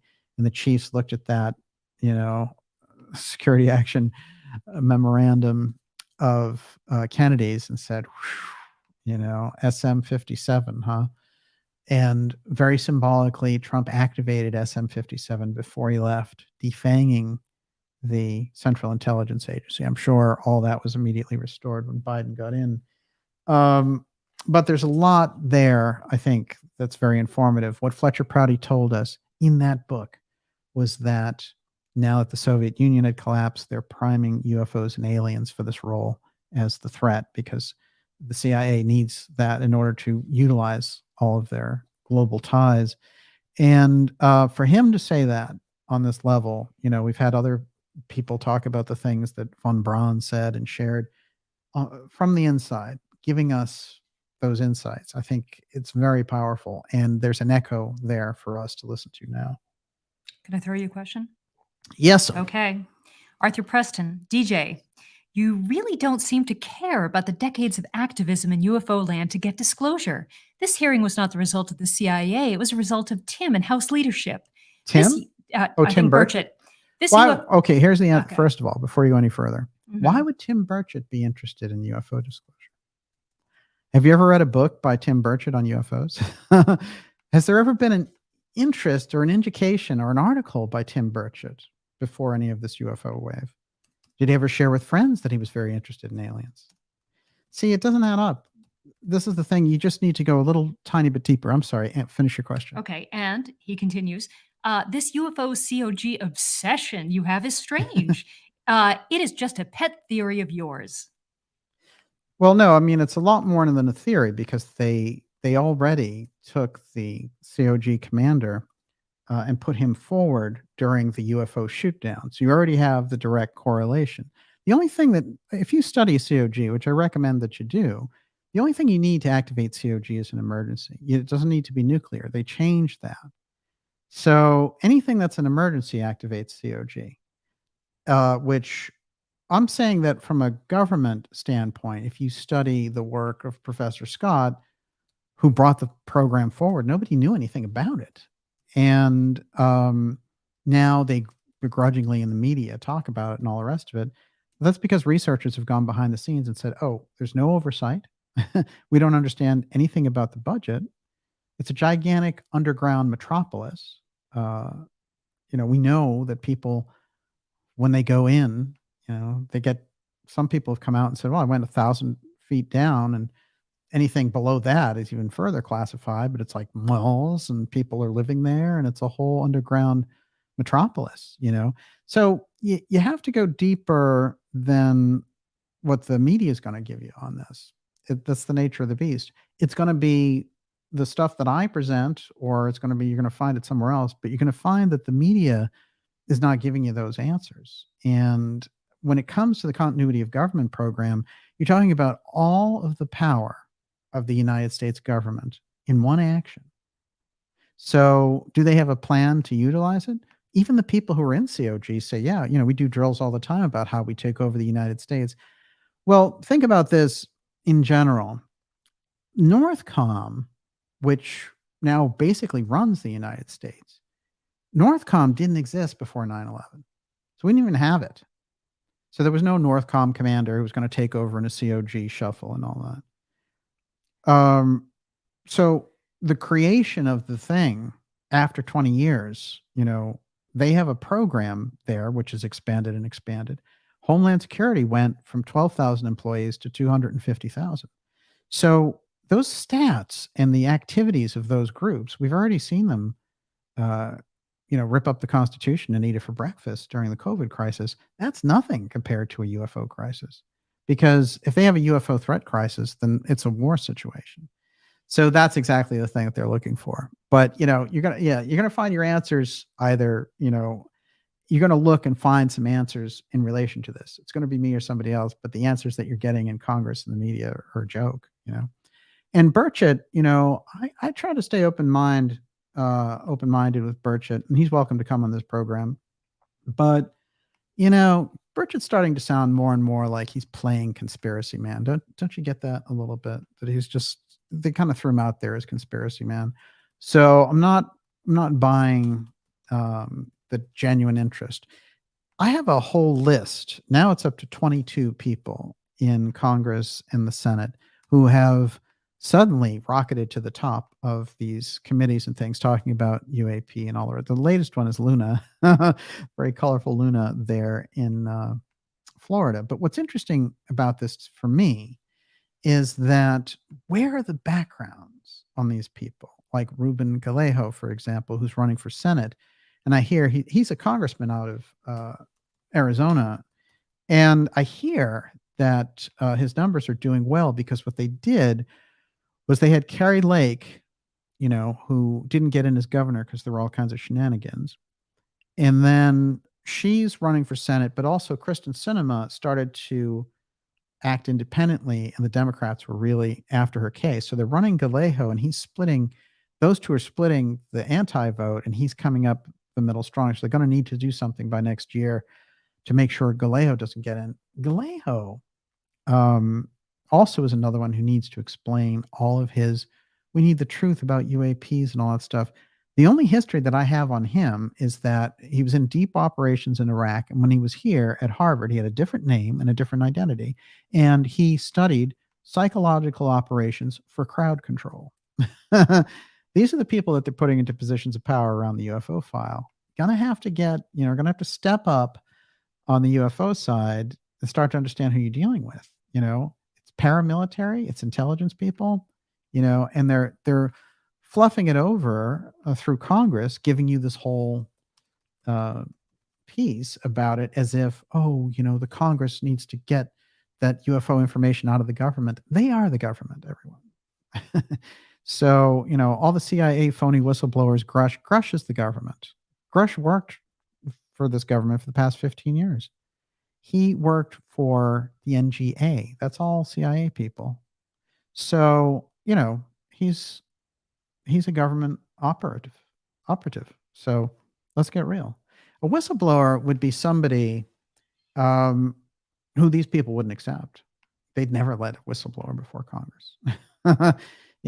They'd take him and throw him in jail like they did to Assange. That's how they deal with whistleblowers. This thing is just a fluff story. But we've been getting used to a lot of them. Everyone, you're watching the Dark Journalist show. You're going deep tonight. And we're talking all about the deep state versus America election, UFO election 2024. Yes, President Trump indicted Robert F. Kennedy Jr., thrown off social media left and right, and prevented during an anti-censorship hearing from speaking, or the attempt was made by his own party. What is he going to do? He's going to have to leave that party. He cannot remake that party. He's going to have to leave. I have a little bit of advice for Bobby's campaign. Once in a while, I give it on the air, and sometimes they take it even. They've been doing a lot of events in California. Let me tell you, that primary in California is at the end of the primary schedule. So, you got to concentrate on the East Coast, and you have to concentrate on the big wins early, New Hampshire and all the rest of that. That's all up here. So the more that I get around Bobby's campaign and this LA event and that LA, San Diego and all that, save all that stuff. You got all those connections there. You live there. Bring it all here. Make your headquarters Harvard Square and, run the entire East Coast side of this, all of the Carolina primaries, the New Hampshire, Maine, Vermont, all that stuff, and run it all up here. Connecticut, everything's here that you need. So, save off on the California primary because that one runs late. So, okay. Indicting Donald Trump for knowingly false statements about elections sets U.S. on a dangerous path. This is Turley, really hardcore legal advice here. And he sees the pitfalls, although, like I said, he's no, fan of Trump. He sees the pitfalls that are involved here. Jonathan Turley. Special counsel Jack Smith made history on Tuesday. It wasn't just the federal indictment of a former president. Smith already did that in June with the indictment of Donald Trump on charges that he mishandled classified documents. Remember, this is the second one that Smith has brought. No, Smith and his team have made history in the worst way by attempting to fully criminalize disinformation by seeking the incarceration for a politician on false claims made during and after an election. The hatred for Trump is so all-encompassing that legal experts on the political left, all-encompassing, that legal experts on the political left have ignored the chilling implications of this indictment. This complaint is based largely on statements that are protected under the First Amendment.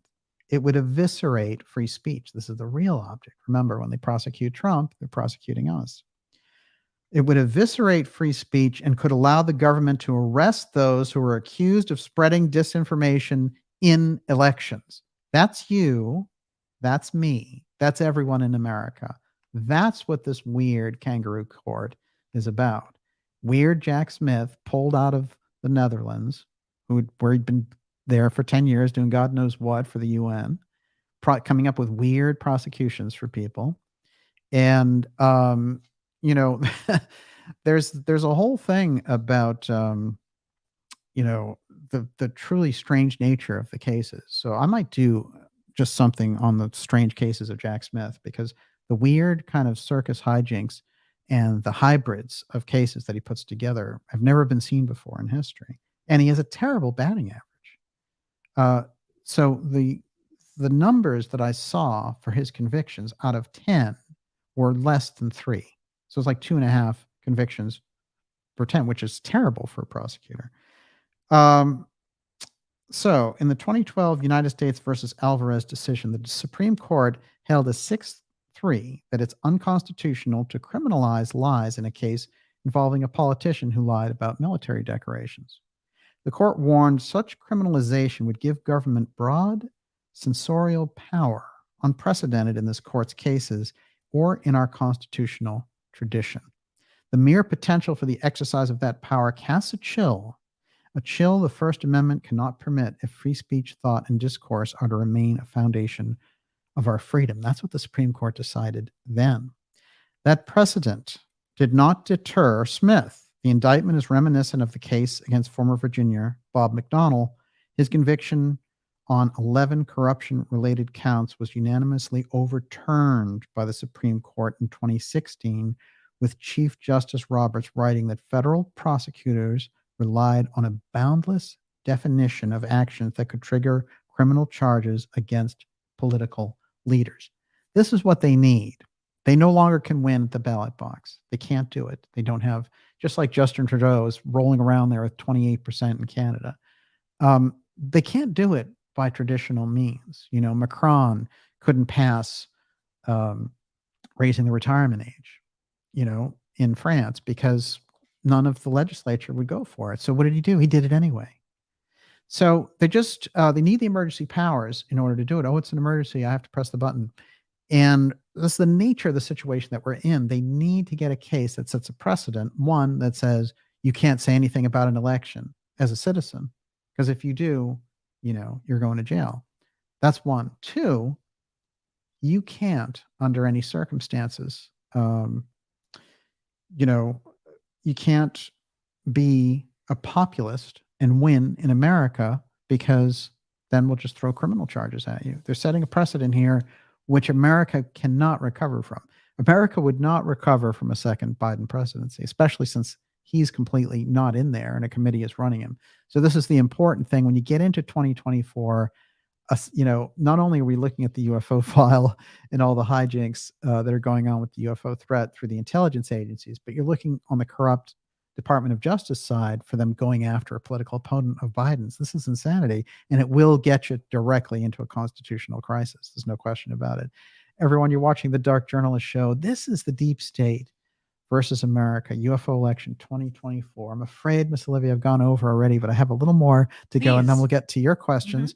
I want to remind you to go to darkjournalist.com, sign up for our free newsletter. That keeps us in touch and all the exciting things that we have going on, all the shows, and the X series coming back in September. Incredible, and I mean incredible interviews we have coming up, including with Gigi Young, who's there in the chat.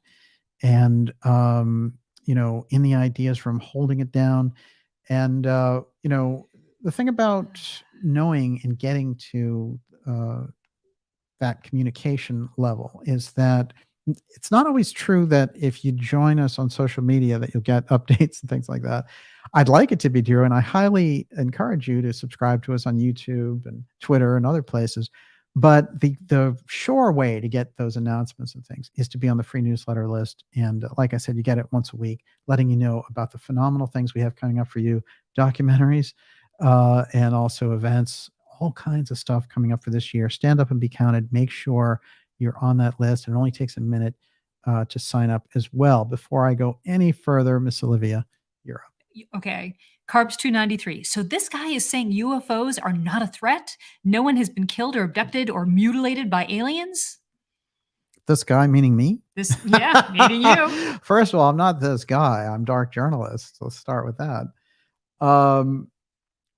No, the point is that, when you have something just like the Reichstag fire, okay, yes, there were communists who wanted to disrupt German government, but they were one of the political parties. But the false flag that created the Enabling Act was burning the Reichstag fire. That's the classic false flag in history that we understand. It's not saying that there aren't communists out there who would have done that. It's that they set it up and pretended that they did it so they could go prosecute all their political enemies, the Nazis, that is. So you have to know the difference. You have to understand what a false flag is. And unfortunately, what we get with the whole false flag idea is you get a lot of caricatures around it. But this one is pretty simple because since they have the UFO technology, since they've been observing this phenomena for at least 8 decades, okay, I'd say centuries, but at least 8 decades, they have that much of an advantage because they haven't shared that with the public. So you have to think of it this way. They then have the ability to emulate that. And one of the fears, one of the things that operates in the back of their minds is something that Dr. Farrell brought up in my last interview with him, which is very important, which is what if you're staging a false flag invasion and then the real thing shows up? Well, that's the chance you got to take, I guess. But certainly the UFO file threat is the thing that they've been primed to do. And if you see the way that they've been releasing it through the media, through the Congress, I hate to disappoint people who think that the culture's on a tick towards disclosure. It would be nice. And I think in the 80s and 90s, there were groups that were trying to build towards that, that were in the government. But unfortunately, after 9/11, this thing got much worse. The intelligence control got much more centralized. And what we've been looking at with that centralized control is the attempt to make a UFO threat not only an enormous moneymaker, that's the UFO Defense Office, but also an incredible centralizer of authority. This is the nature of the thing. It gives them, in fact, global authority. Well, how long have they been questing after global governance? Well, if you think about it, aliens attacking, that would give it to you. What else you got? Same viewer, Carbs 293. So why did the Washington Post and the New York Times reject this story if this is all a coordinated distraction? They didn't want to roll it out on News Nation. No. They didn't actually. They had the story, and they just were on a different timeline. They were going to release it later, and News Nation, Chris Cuomo's corrupt entity, they were like, we'll roll out anything. And so Leslie Kean, the same one who ran the disinformation article around Elizondo for the New York Times, which has been debunked, and which I debunked as soon as it came out. So that whole thing, and I said at the time, well, Elizondo works for the government. If he comes on my show, I can prove it. I'll ask him the question. Knapp never asked him the question. Dolan never asked him the question. All these people were like, the questions that they asked Lou were, what would you like people to think of you as, more of a hero or more of a legend? This is the nature of how they did it. And, they allowed him to do responses like, I'm willing to take the chances and take the slings and arrow for my family and my country. I mean, come on. This is the nature of how they wrote this thing. And it did fall apart for what they wanted to do with it. But they, there was just never any cleanup. In other words, the UFO field never wanted to say, well, yeah, he was full of it. They just moved on, As a matter of fact, guys like Dolan and stuff like that, who you'd think would be more respectable when it came to things like this, they still tout Lou. So I guess you just never give up, when it comes to that. And now they're supporting Grush, and they're the team behind Grush. Well, I'm not so much interested in dragging other researchers. They have to live with the stuff that they decide to do. The problem is that when you see at the congressional hearing, Knapp and Corbell, so Corbell, the circus guy doing the films, and Knapp, working as like an intel intermediary for the UFO thing, and then the inspector general of the intelligence community sitting directly behind Grush. What do you think that is? Do you think that that's a normal whistleblower with filmmakers and, I mean, what about the hoax of the Bob Lazar stuff? That's what Knapp came out of that.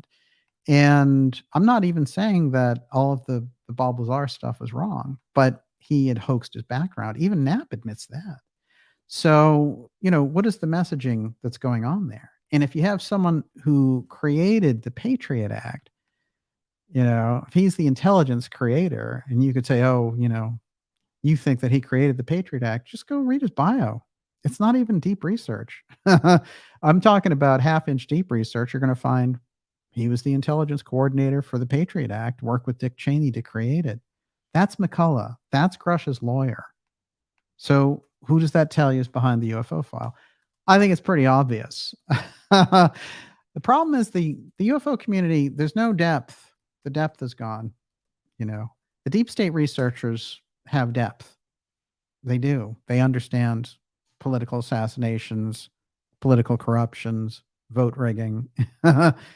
And they just don't want to mess with the UFO file. So we're stuck with kind of half, like the UFO researchers, they don't have the real depth. They used to. There are a lot of late researchers who were fantastic, like Stanton Friedman, but we lost them. And so there's a weird gulf now where just the marketeers can come in. So that's why the hearing was a joke, but a very bad joke on the American people, unfortunately. Okay, a little more. This time, Kennedy. No, I'm going to go DeSantis, then Kennedy, then your questions that were out. Okay. Everyone, you're watching the Dark Journalist Show, Deep State in American UFO Elections. And I'll tell you this, when it comes to the Bigelow aspect, I think we're looking at a much, much bigger story with Bigelow and DeSantis. Watch that one. That's one to keep our eyes on. And also, what's going on there? Because remember, Bigelow also pays Knapp. This is an interesting thing. It's not brought up very often, but he's on his payroll. So, and I'm not even saying that there's anything wrong with that. However, it's kind of, if you're reporting on that stuff, it gets a little bit tricky because, if somebody's paying you, first of all, you have to mention I'm being paid, one. Two, you probably are not going to deal with them the same way you would a normal person. So there's a little bit of diciness that's set up, that's sort of institutionalized around the UFO thing. A couple of quick things. Trump, early on, remember, the deep knowledge, met with Reagan, was close to Nixon, Roy Cohn. I mean, this guy really understood presidential politics before he got in. And he was touted as this great success in the 80s, as we know. He was at the top of his game.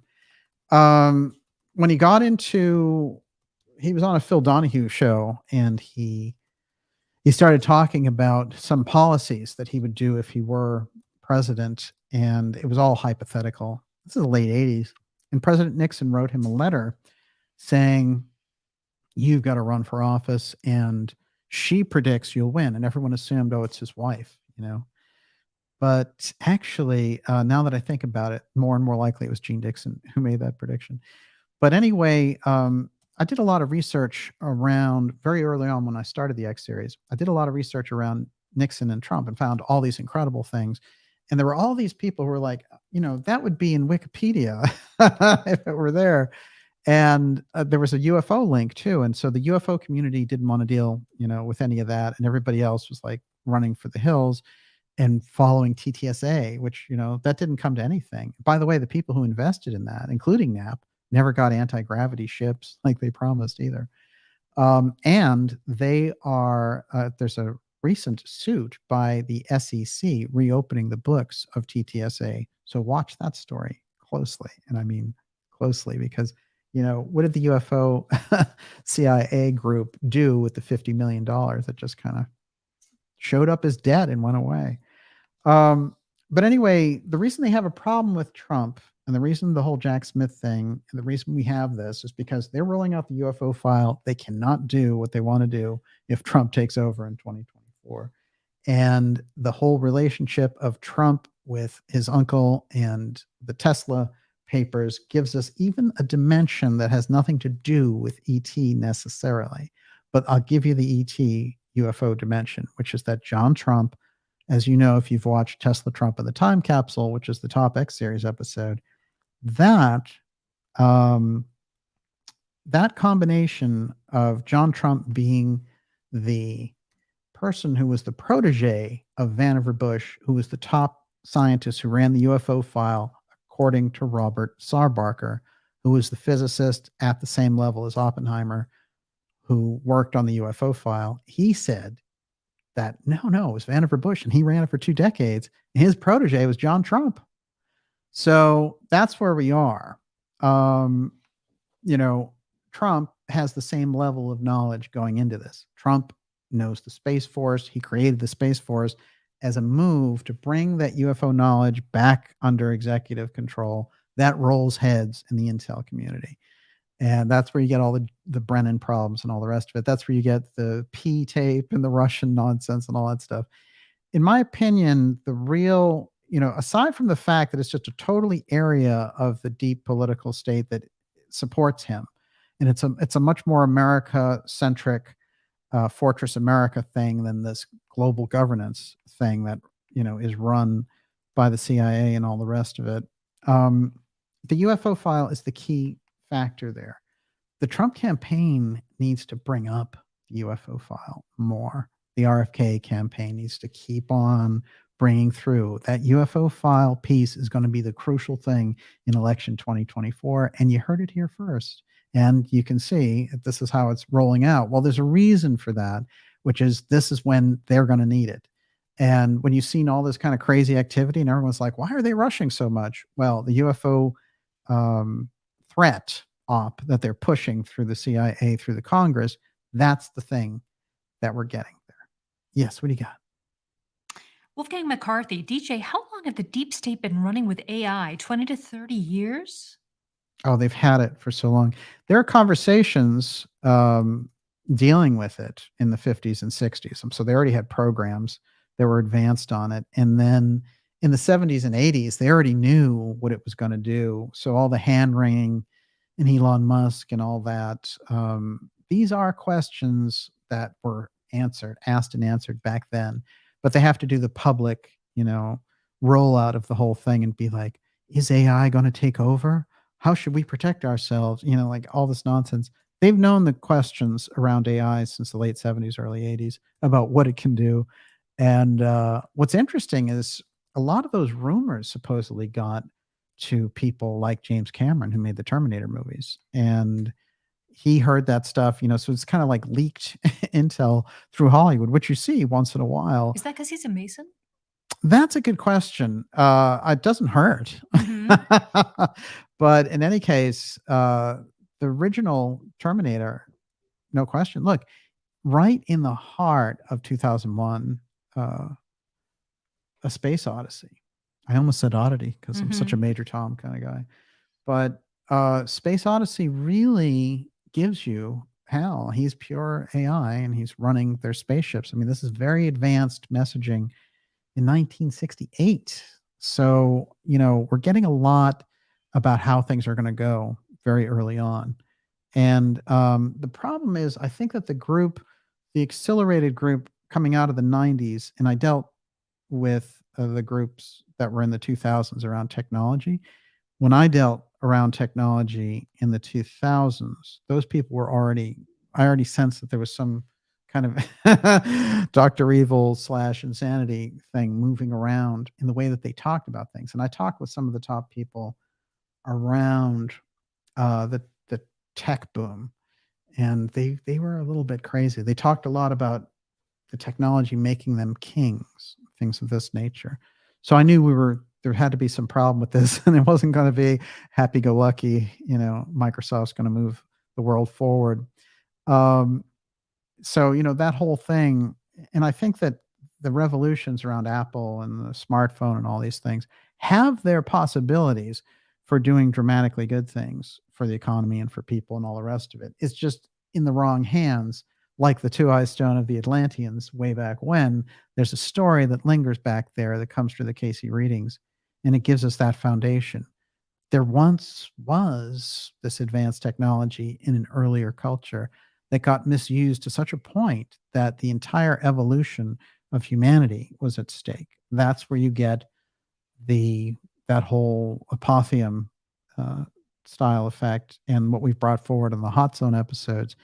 And we come back with the X series in the fall. There's a lot of very interesting Hot Zone information on that. Everyone, you're watching the Dark Journalist show. Whew. Well, I'm going to take the last segment here and go through some things on Robert Kennedy, relating it to his family and how this relates to election 2024 and the UFO file. It's great to have so many of you here with us. I want to remind you, as I have, especially if you're new here, to sign up for our newsletter at darkjournalist.com and make sure that you stand up and be counted with that. It's a free newsletter, but it keeps us in touch. Okay.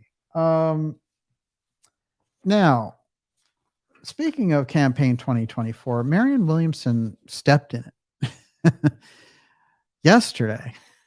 And she said, first of all, Marianne Williamson, she was always the like super new age, think positive, and she was really the top of that whole thing, pushed by Oprah. She made millions. Amazing. But as a presidential candidate, so anyway, she goes in here and she says, I think there should be a new mask mandate. And it's weird. I've been seeing that when they've been showing the stock photos of people, they mentioned something about Mike Pence. It's another guy who knows how to shoot himself in the foot. Don't lose the 2% of the people who are going to vote for you. But it's interesting because they started showing him with his mask half off. Now, we know there's been no mask mandates for over a year and a half. So what are they doing with that? Anyway, in the middle of all this, she mentions, I want mask mandates back. And then MSNBC is like, oh, people should be wearing masks. Like, really? You're going to try to, you want to try to pull that? So there's a kind of a sick thing in the background that their desperation, they have their own problems around the Hunter Biden thing with Republicans looking into that. They've been doing a lot of counter moves with Trump, but they haven't been able to get to the kind of place that they need for 2024 and the levels of chaos that they need. So this whole thing about that mask mandate bit coming back in. So pretty much that's the end of Marianne Williamson on that. But what's going on here is she's kind of a sideshow in it. It's basically RFK gaining on brain dead Biden and the committee that's running him. And they're scared to death of that. What's interesting is an article that came out on Axios, and I'm still digging into her sources on this, but she says big money donors backing DeSantis and RFK Jr. Now, I've been hearing that the DeSantis people are jumping off, but there was a very interesting, notable exception, which I'll get into in a minute here. Here's more of the shoot down of RFK. RFK Jr. is building a presidential campaign around conspiracy theories. Oh, how dare he even mention that the government could be wrong about something. Now let's get into one of the weirdest things, which is Bigelow and his support for DeSantis. Now, the figures that I have is that he's given $35 million to DeSantis. That's no small amount of money, and you expect a lot of favors for $35 million in politics. He is on the Space Coast, and there's something there with DeSantis and the UFO file. It has not been brought out, but this incredible support on the part of our friend Bigelow. What's going on there, Bigelow Aerospace? And he said, I'll go down on my knees. I'll eat cheese, which is a weird thing to say because, cheese isn't so bad. I'll eat cheese just to survive. I'll starve for DeSantis just to get him into the presidency. Very, very strange. So just recently, we have Las Vegas billionaire Bigelow gives another $20 million to DeSantis super PAC. He's in there. He's giving him the money, and he's keeping DeSantis in there, even though DeSantis is really going hardcore in his face. And DeSantis polled 13% against Trump at 60. So how much further down can you get? DeSantis did a lot of weird things because he showed himself to be such a bad candidate that Ed Rollins, who run campaigns since Reagan, thought originally this guy's the one and I'm behind him 100%. He jumped off this week and he said, it's not the campaign, it's the candidate. So something wrong with DeSantis in the middle of all this. Now, the only thing that's weird is that Bigelow, after he gave all this money, he's starting to get pissed that his big investment isn't paying off here. So he said publicly today, DeSantis' biggest donor says he won't give any more money unless changes are made. So he's like, I gave you So all much this for the money. cheese. I know. What happened to being on your knees and eating blue cheese? Las Vegas billionaire Bigelow gives $20 million to DeSantis super PAC. Okay. But then he's like, you're not getting any more money. Las Vegas businessman Robert Bigelow is the most high profile individual donor, the Political Action Committee, backing Florida Governor Ron DeSantis bid for the 2024 Republican presidential nomination, further cementing the billionaire's status as one of the highest spending political mega donors in recent elections. So he's given this ton of money, and he's been watching DeSantis go down in the polls. This is the first thing that he said today that's like, hey, no more money unless I see those polls go back up, buddy. And the entire campaign around DeSantis, the only thing that they can hope for is that our friend Jack Smith can somehow do something to Trump to keep him out of this race, because otherwise DeSantis isn't going anywhere. And now DeSantis is doing a debate with I have no idea. Gavin Newsom, Oh. the California governor who's not even running. What kind of a weird thing is that? So you're polling in the teens, you know, you've proved to be a terrible candidate, and now you're debating a Democrat governor who's not in the race.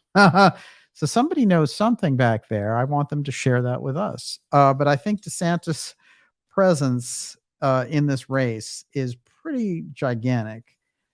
Robert Bigelow personally spent more than $450 million on his space company, which is contracted with NASA and SpaceX on a number of projects. Most recently in 2016, Bigelow's company sent an expandable module that can carry more than 1,000 pounds of cargo to the International Space Station. The contract was renewed for the following year. Bigelow is so important for a number of reasons. First of all, he's incredibly knowledgeable around the UFO file. He is Trump-like in that he has all of this kind of hotel chains around America. He's built space hotels, inflatable space hotels for space tourism when that hits. But he wasn't given the green light from the deep state around space on the level that our friend Musk was. And the whole connection of DARPA with Musk explains a good deal of this. But also, a number of people around space haven't been granted that, including Richard Branson and all the plans that he had for it, while his space thing is going bankrupt. So it's really Musk that they're going with the whole Mars mission piece and all the rest of it. But Bigelow is still in the mix, and he's making his presence known on all of this. He's also got a number of people around the UFO file on his payroll through NIDS and other things, which tracks near-death experiences and all the rest of it. Very, very interesting guy, not to mention his previous ownership of Skinwalker Ranch? Bingo. So nicely done. You got it. Survey says. You know, what's interesting to me too is that Bigelow basically came out on 60 Minutes before this whole wave hit and was like, I know all about the UFO file and I know there's alien life and all the rest. So he was ahead of that curve. And we've seen a lot of, also rants around it, but he's still in there. And his move is through DeSantis. Now, the advantage of what they're doing, even though DeSantis is going face down, is that they're using the UFO file. They're investing, so Bigelow's Pure Aerospace, Pure UFO file, it's active in the 2024 election. On the RFK side, they need to get the word out around the UFO file. Bobby believes in it. He's going to open it up. More of this language, I want to know all about the real UFO file. I'm going to make sure there's no CIA obfuscation. Talk about the UFO file. Bring that in. Trump, incredible background on the UFO file. They're scared to death of Trump on the UFO file. Since they've already spent every deep state bullet on you, bring it out. Talk about it. Say you know things. Allude to what you know.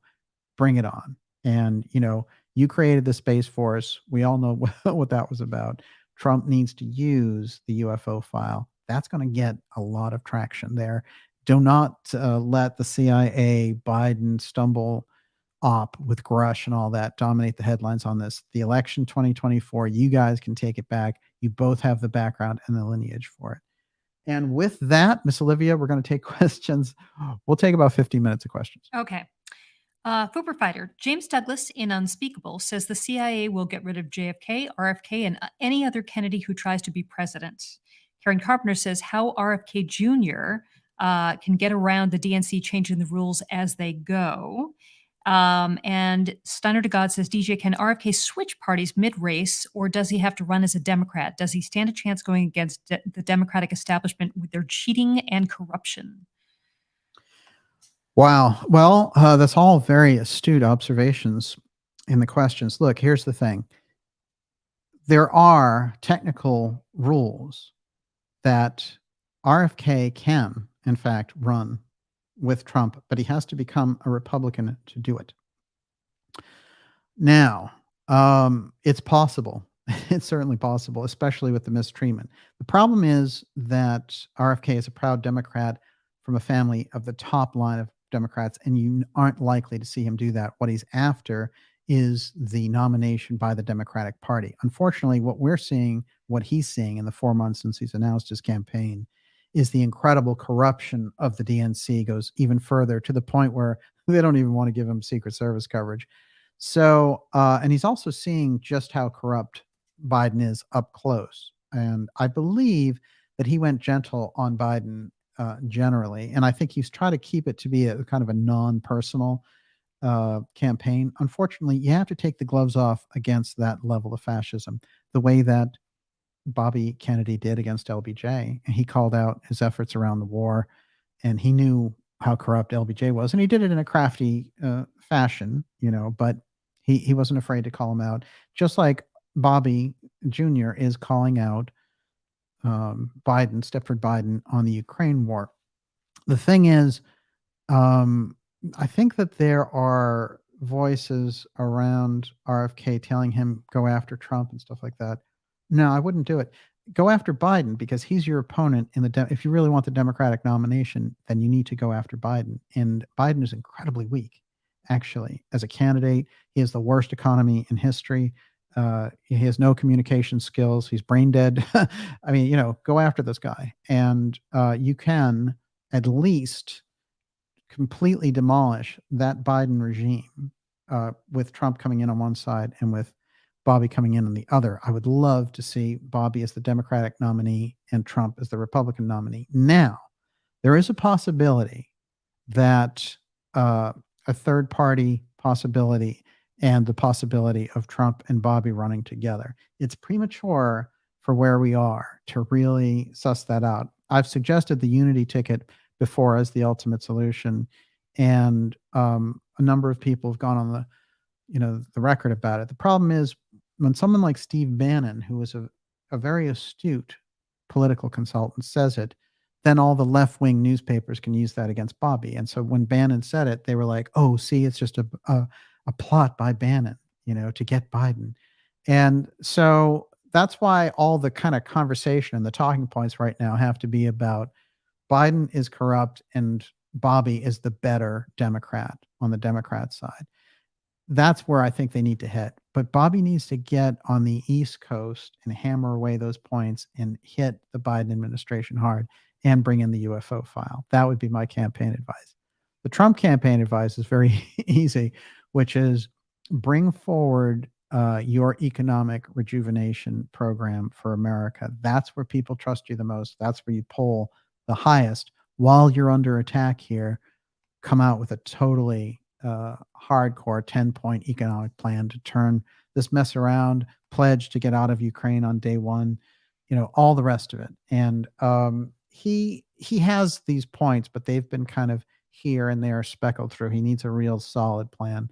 And I think between Trump coming in on one side and Bobby on the other, the Biden regime and the fascist plans that they have for it through the psycho Jack Smith prosecutor to prosecute citizens for political speech and all the rest of it, which, reasonable law people are calling out left and right, but which the MSNBC, neocons are drooling at the prospect that they can get the domestic terrorism through crazy Jack Smith and his weird legal theories.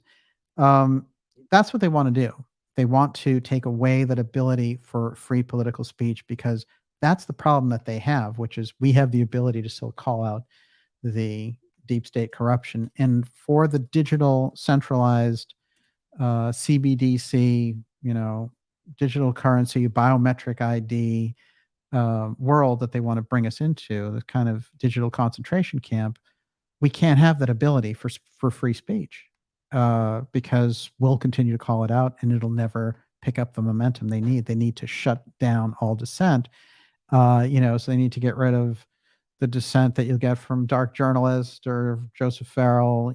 They can't have it because it allows people to think. The ideas room picks that up, and then think of the ideas room as the microcosm, and then that spreads as an idea into the macrocosm. That's exactly what they're the most afraid of, which is why I think it's these types of conversations that they fear the most. Everyone, you're watching the Dark Journalist Show. This is Deep State versus America. The UFO election 2024. We're taking your questions. We'll take a few more before we sign off tonight. Miss Olivia. David Hermina. DJ, the stories about the UFOs being able to shut down our nuclear launch capability would directly link to the UFO threat crisis with the nuclear emergency, doesn't it? Yes, that's a good point as well. You notice that a lot of the stories that came out around the balloon thing came directly out of Malmstrom. And in fact, the leader of the Space Force, General Chance, he spent a decade at Malmstrom. So there's a big Malmstrom fingerprint around things dealing with, and that's where the big nuclear incident happened. Now, let's look at the interest of UFOs around nuclear bases. Now, here's the thing. If you were an off-world civilization looking at us, you'd have a curiosity about them. If you were an extraterritorial actor who had developed these things outside of any government, you'd have an interest in them. So therefore, we don't know what's going on in relation to UFOs and the nuclear aspect, but we know this, that they have the ability to disable our nuclear weapons. Now, you may want to do that from the perspective of stopping a nuclear war if we were stupid enough to start one, or if you were interested in taking over, you'd want to do that as well. So there's a lot of questions there, but what's interesting to me is that Kennedy wanted to bring in the middle of his conversations with Khrushchev, this aspect of sharing the UFO file with the Russians, which, according to Watergate lawyer Douglas Caddy, got him killed. And it's interesting because I hear fragments of the X series all over the place, all the time, podcasts and everything else. But when they talk about UFOs and JFK, it falls flat because they never mention Caddy and Hunt. Caddy and Hunt, his story about Hunt is crucial to understanding how that works, because Hunt, in fact, says that President Kennedy was killed over the UFO file because he wanted to share it with, he wanted to share our most vital secret with our biggest enemy, the Russians. And when Caddy asked him before he went to prison, who was, what did he want to share? Caddy said that Hunt told him it was the alien presence, the UFO file. So that's crucial. And we have to kind of think of it from this perspective, which is Kennedy is he's locking in with his Soviet counterpart and saying, look, I don't want there to be an accidental nuclear launch because there are UFOs going over these things because we have reports going on. So in 1963, when he's talking to Khrushchev about this, we already have this problem. We've only had the atomic bomb since 1945.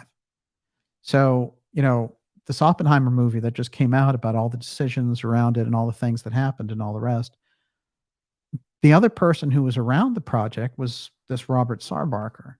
And Sarbarker said, when contacted by a UFO researcher in the 80s, oh, yeah, we had the UFO file. We went through the crafts and we redeveloped them and we studied the bodies. They were insectoid and somebody built them. So, there's a lot of crisscross in the air. So back to Kennedy for a moment. Kennedy is already aware of what's going on in relation to the UFO file.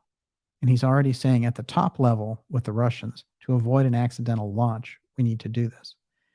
Now, interestingly enough, if you go into Admiral Hillenkotter, who was the original CIA director, who became a big advocate for moving the culture forward around the UFO file, he was not somebody who was steeped in all the corruption of the Central Intelligence Agency. That's why Truman picked him. And what he did is he teamed up with Thomas Townsend Brown, and they created a UFO organization that was going to move the culture forward in the 50s. He was the one who proposed that we share that information with the Russians, and so there wouldn't be an accidental nuclear situation. He brings it up in 1960. Kennedy brings it up in a presidential meeting in 1963 with Khrushchev. Think about that. So that's when he sends the memo to the CIA and says, give me your high threat cases. I'm going to share them. This is part of the new program we have.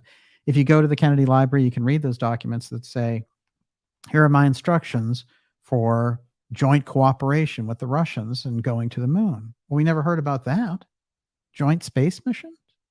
Never even came up. He said, I'm going to call off the race to the moon. We're going to do it together.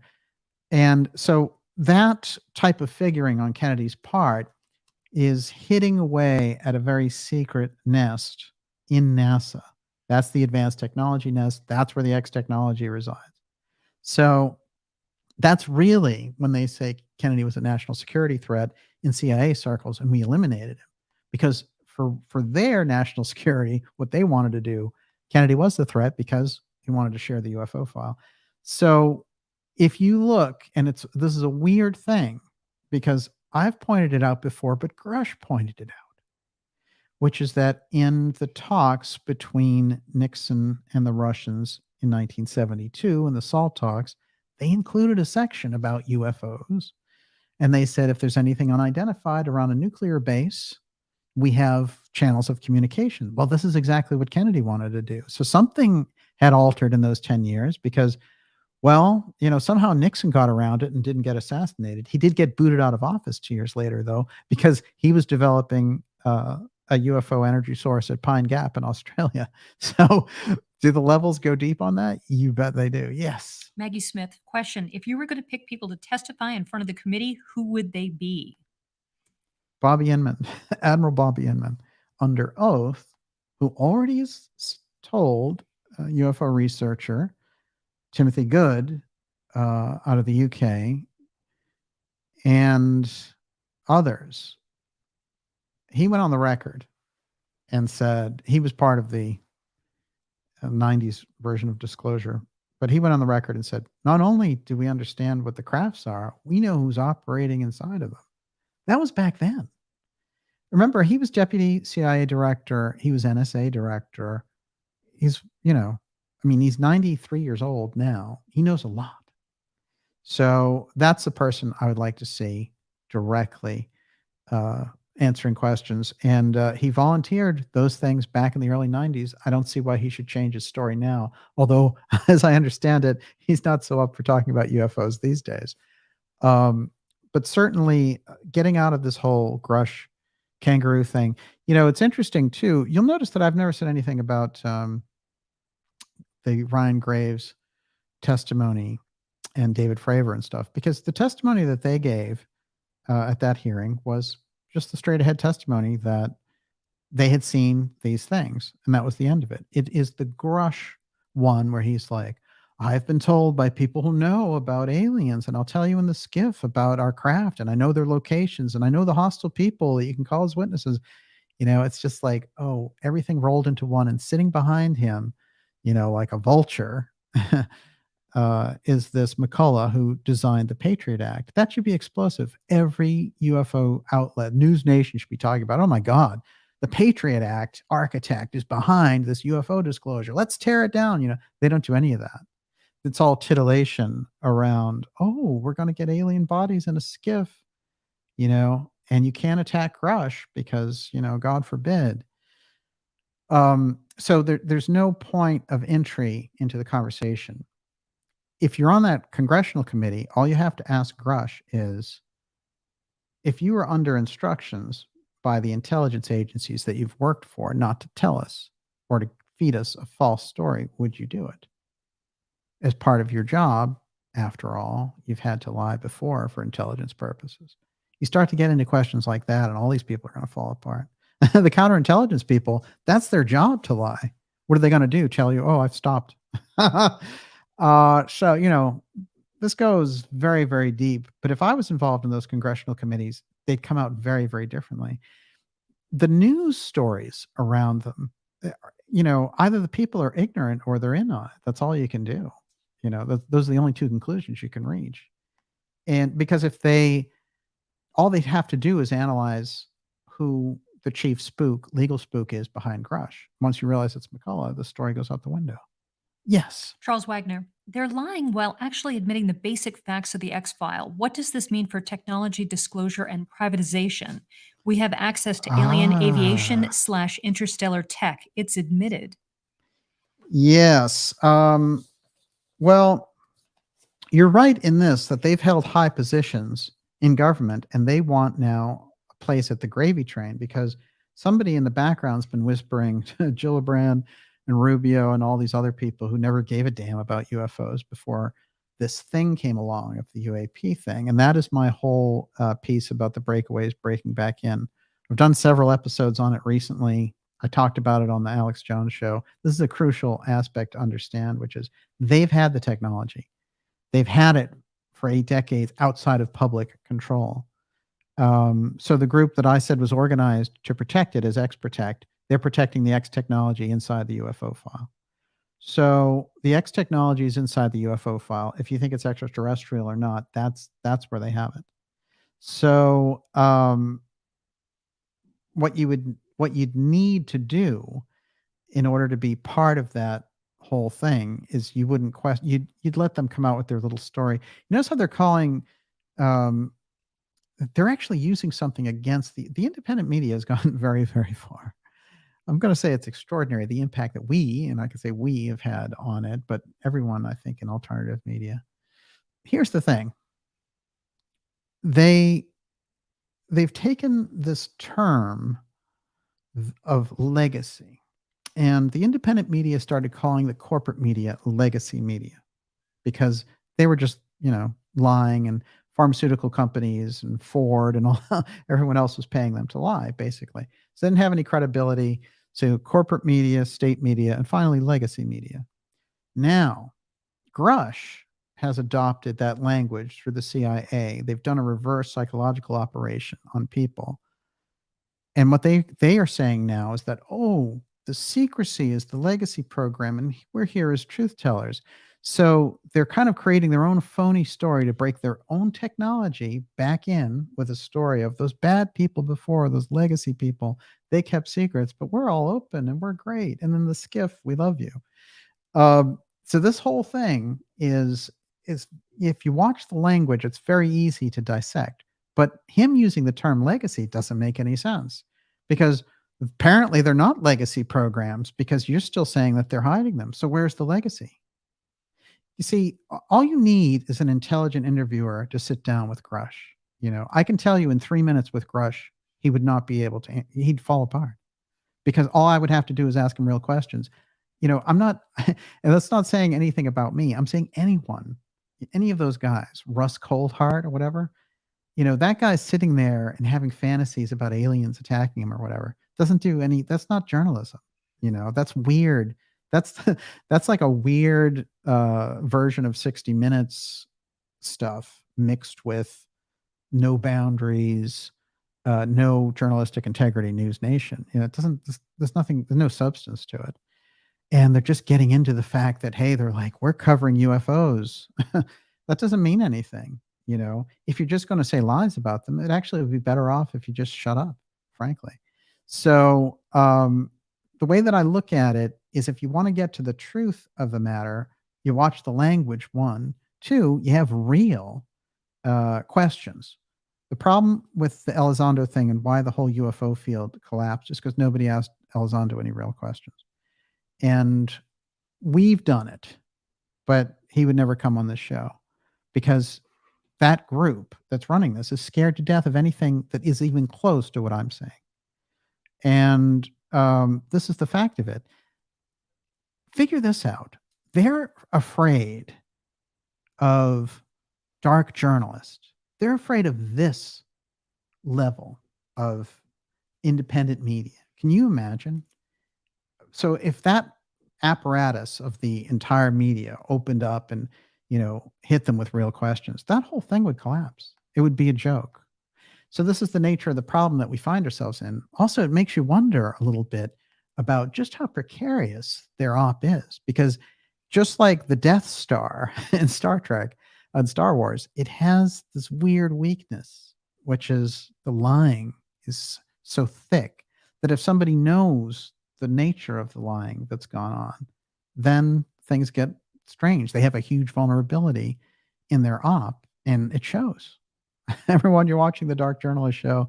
This is Deep State versus America, election 2024. RFK Jr. censored. President Trump indicted. What's next?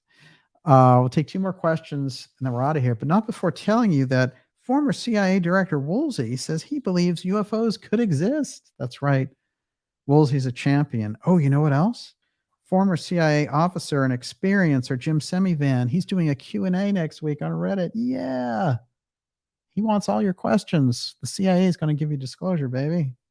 And just for the, just for the classic, Gary Nolan wants you to know that Dr. Fauci is his hero.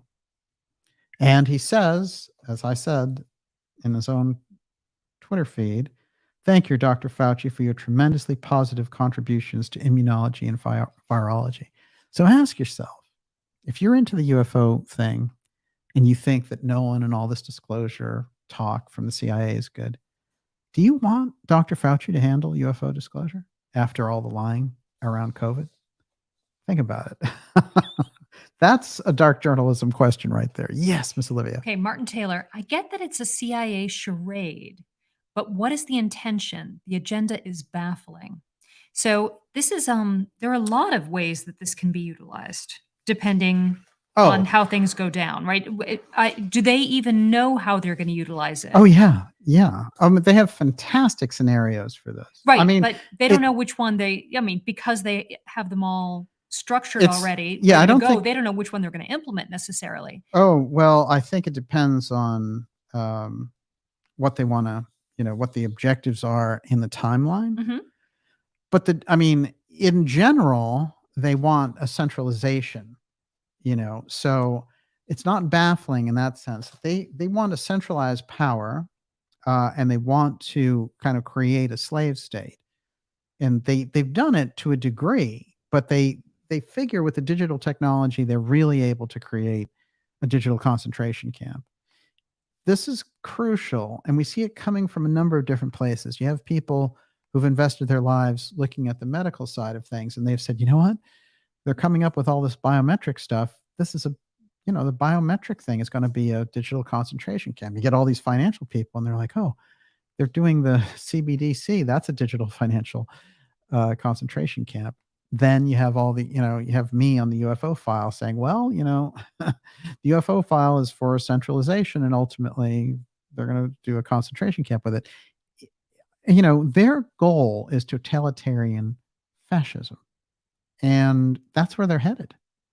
They have the tools, and they think that the public is asleep enough to what they're doing. However, the crucial steps ahead, the public must accept. If they don't, then it messes up the program. So the alien threat aspect is one of those cards that they've built, developed scenarios for, played out, and the beginning of this year gave us the signal for what they were doing. And what they were doing was playing it out. They played it out. They shot down UFOs, and they had the COG commander saying, I don't know if it was aliens or not. He said that on the record. And he said it to Helene Cooper, who was one of the architects of the 2017 New York Times article. Those threads run directly. That's a CIA UFO threat program running directly into the COG piece. If those connections weren't there, I couldn't say it. They're there. You can look them up. Look up Helene Cooper and her asking the question of the NORAD commander, and him saying, her saying, was it extraterrestrial? She gave him the opening, and he said, I'm not ruling anything out. And that was the headline that rifled around. And then they said, oh, we shot down these UFOs, but we don't know what they were, but don't worry, we've got all the footage of it. And then suddenly they were like, oh, there's no footage. So, everyone just assumed, well, I guess there are other balloons. But they used the term. And then the New York Times was like, Van Herk shoots down UFOs. I mean, that is something which, if you've watched this program, you know that we've laid it out for a long time. So, others have laid out things that we're seeing come to pass. The reason is, it's not because it doesn't take a great mystic for this.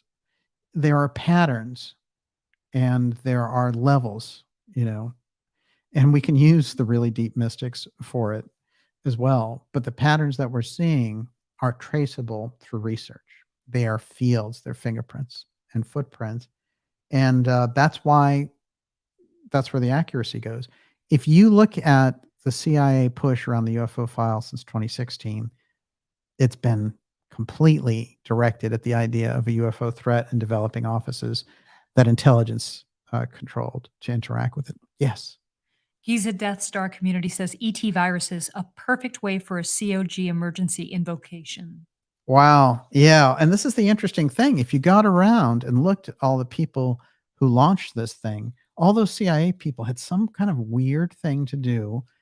They were hardcore on the medicine side. They all had medical degrees, and they were, in some cases, they had patented different diseases. I found that interesting. There was a huge signature for that. A couple of encounters along the way before we go.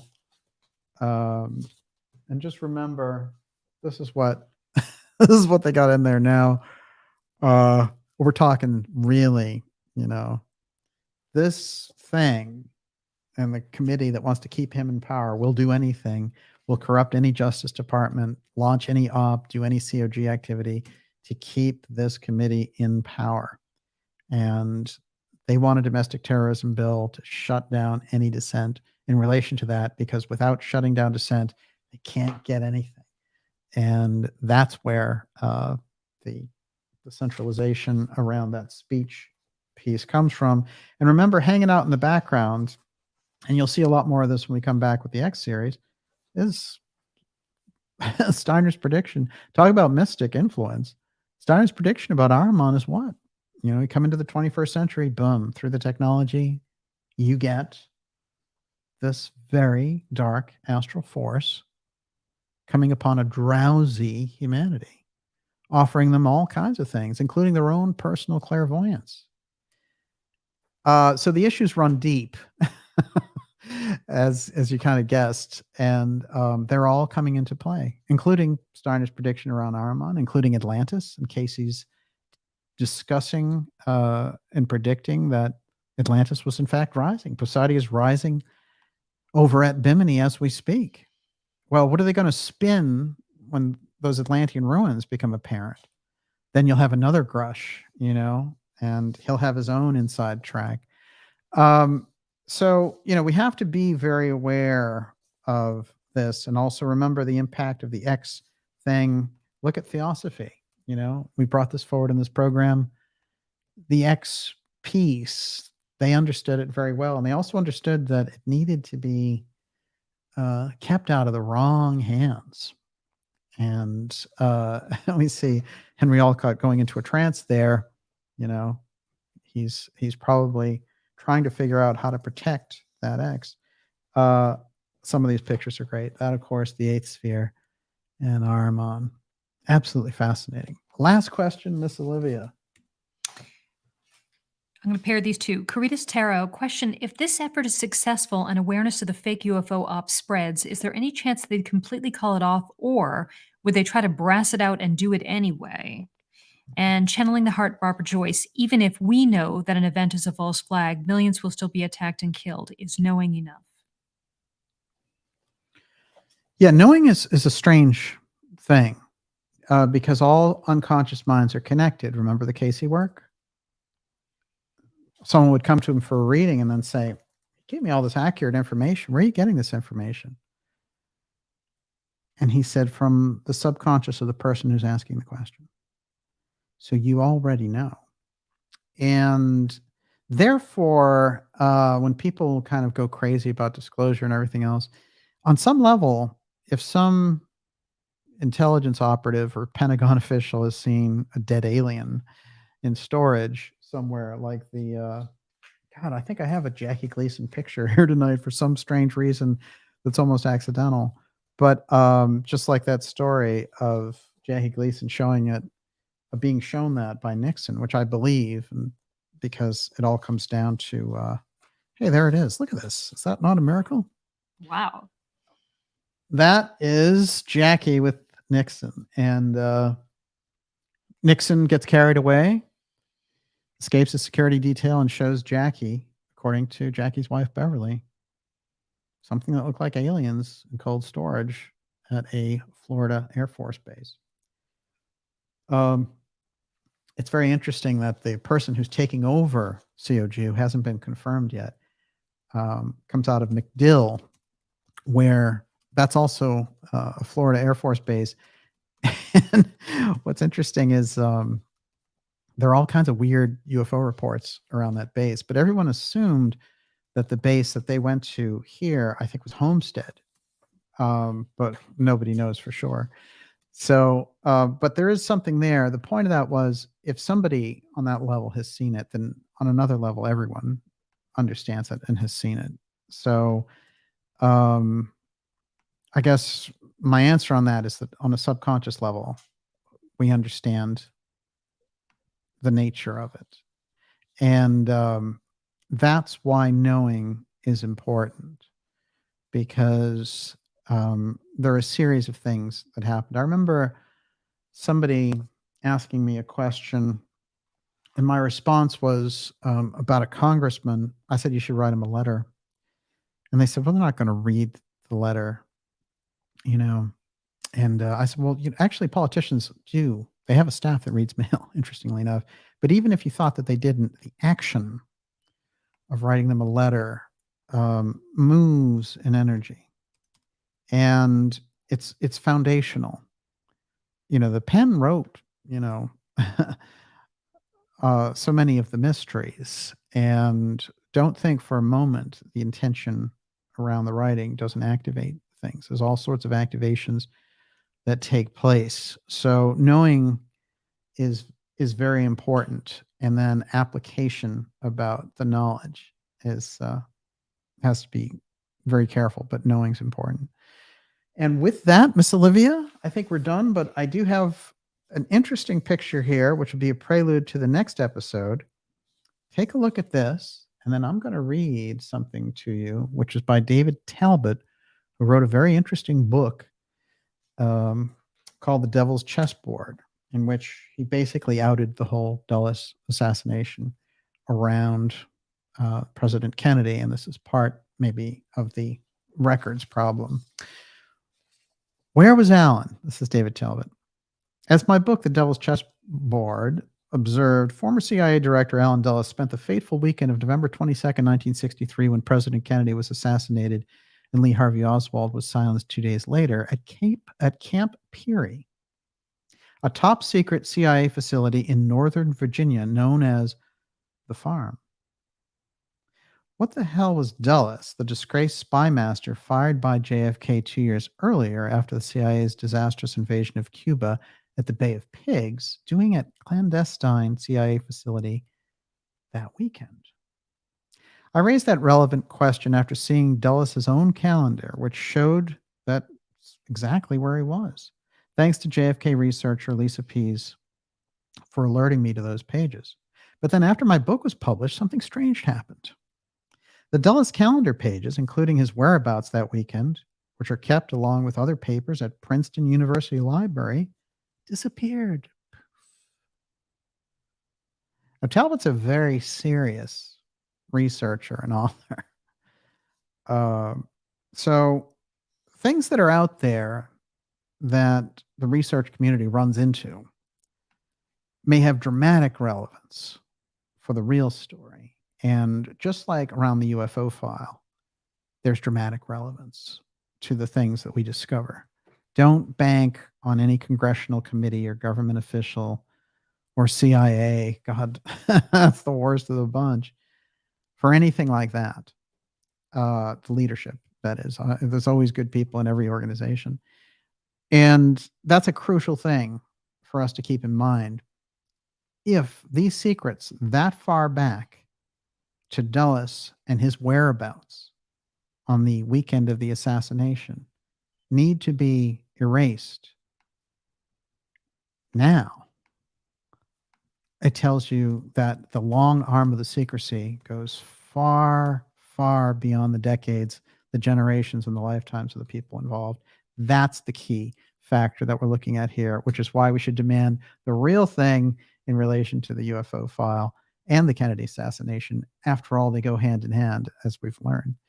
Fantastic to be with everyone tonight. Miss Olivia, you're up. Okay, I've got a bunch of super chatters to Yes. thank. Gillenjoy R, a cult fan, Bobo the Clown, Happy Hermit 3D, Terry Doherty, Ivan Langley, Eurythmia's Fun, Les Scott, Stacy Conger, Happy Camper, Mac Hike 57, Jay Parsons, John Folden, Jimmy Lyle Kennemer, J McMurphy 321, PRBR, Karen Carpenter, TKB1TX, Amarillo Gunrunners, LDHBs, John Van Braun, Jennifer Walters, Channeling the Heart, Barbara Joyce, Debbie McAdoo, Sun Hero, Jenny Runco, Robert Scott, Wolfgang McCarthy, and Michael Snow. Thank you so much for your generous super chats.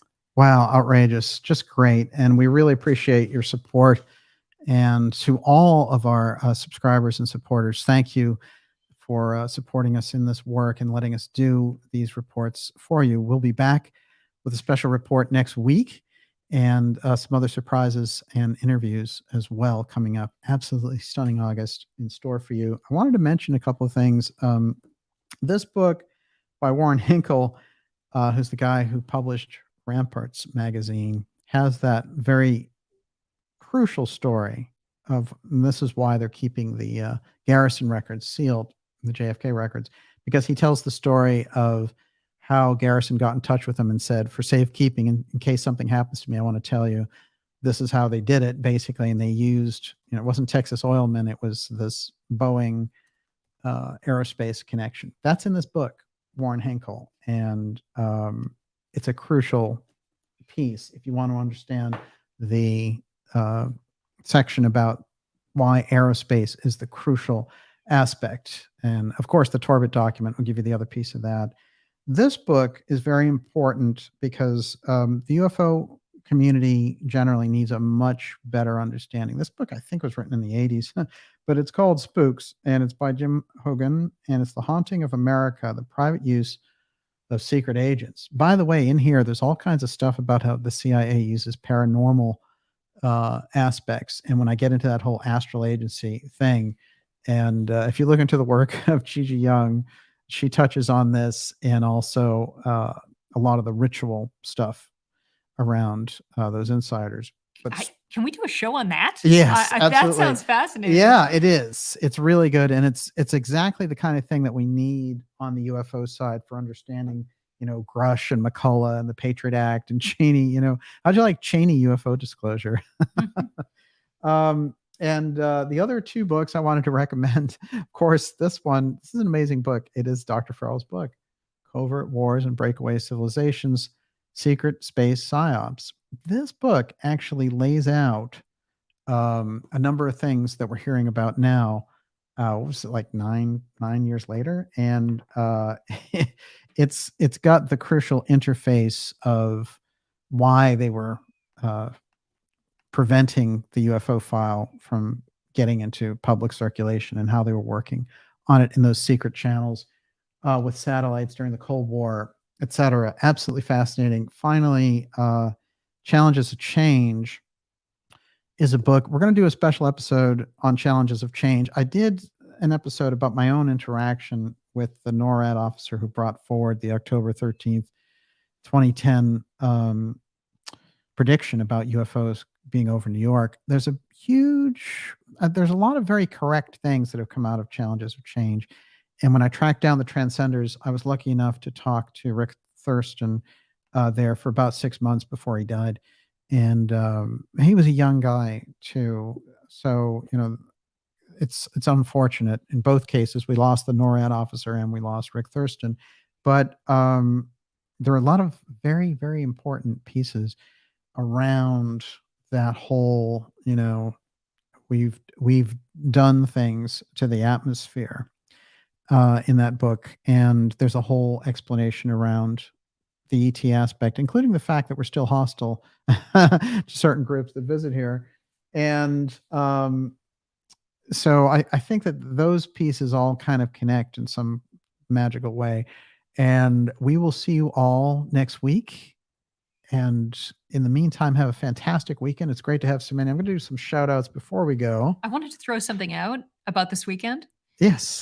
Rotten Crypto Bits says, don't forget or remember or whatever. Dr. Greer has worldwide CE5 contact meditation call on August 5th. Well, I can't promote CE5, so I appreciate you mentioning it, but I'm not going to promote endorse it. Yeah, I mean, I suggest you look into the work of every researcher, but the whole contact protocol thing, I'm not on board. Although I think meditation is certainly highly, highly recommended indeed. Okay, we'll do some shout outs here. Of course, Gigi Young is out there doing great tonight. And Corey Anderson, thank you very much. Modwiz, UFO files, a crime scene being protected. Whoa, is that true? Excellent. We had Dr. Farrell out there. It's great to see you. We need you back now after so many things have come out. And Red Cap Goblin, let's see what you got. Shine your light, you crazy diamonds. There you go.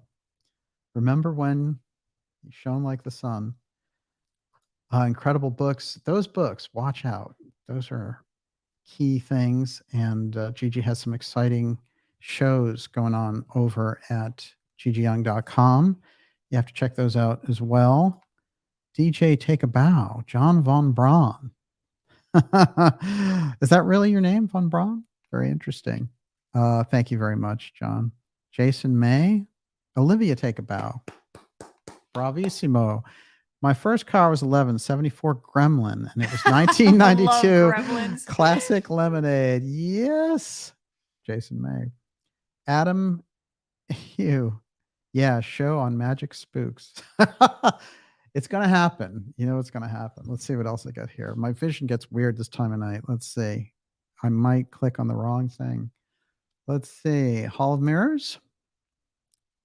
A big place this is. Hall of Mirrors. Highly agree indeed. What else have we got? Someone just goes, Olivia. I like it. Nicely done. Thank you, Pono. Thomas Tyson says, Michael Watson. Yes. Great to see you, sir. Najat, thank you. Actually, Najat gets quote of the night. Yeah, it's fun hanging out with all you weirdos. Exactly. My sentiments exactly, yeah. Nicely done. Lisa Cooper. I know Kate's out there. It's great to see you. Max Lupo. Good weekend. Fubar Fighter. Yes. Karen Carpenter. Gil and Joy R. Thank you. Love, love always. Jonathan McIntosh. Thank you, sir. Gigi says, we are the weirdos. That's it. Auntie Social, good night. Don New Way, he's out there. Mr. Wolf. I changed my avatar. This is my DJ outfit for when I hang out in the ideas room. Yes. Excellent. That we got to see. Crop circles are positive. Interesting. Attic 23. You know, there is something very, very interesting about crop circles and the old straight track. Bartow, Esther Taylor, great crowd out there tonight. God bless X family. Blue Man 2012. Excellent. Bobo the Clown. This is Major Tom to ground control. Indeed. You've really made the grade. We'll see you all next week and have a fantastic weekend. It says end broadcast after all, but you know, Never really ends. Never really ends. And never let it be forgot that once there was Camelot, and might be again, like we know Bobby's out there fighting for it. And I'm sure we can bring it back again. So have a great evening, everyone. God bless everybody.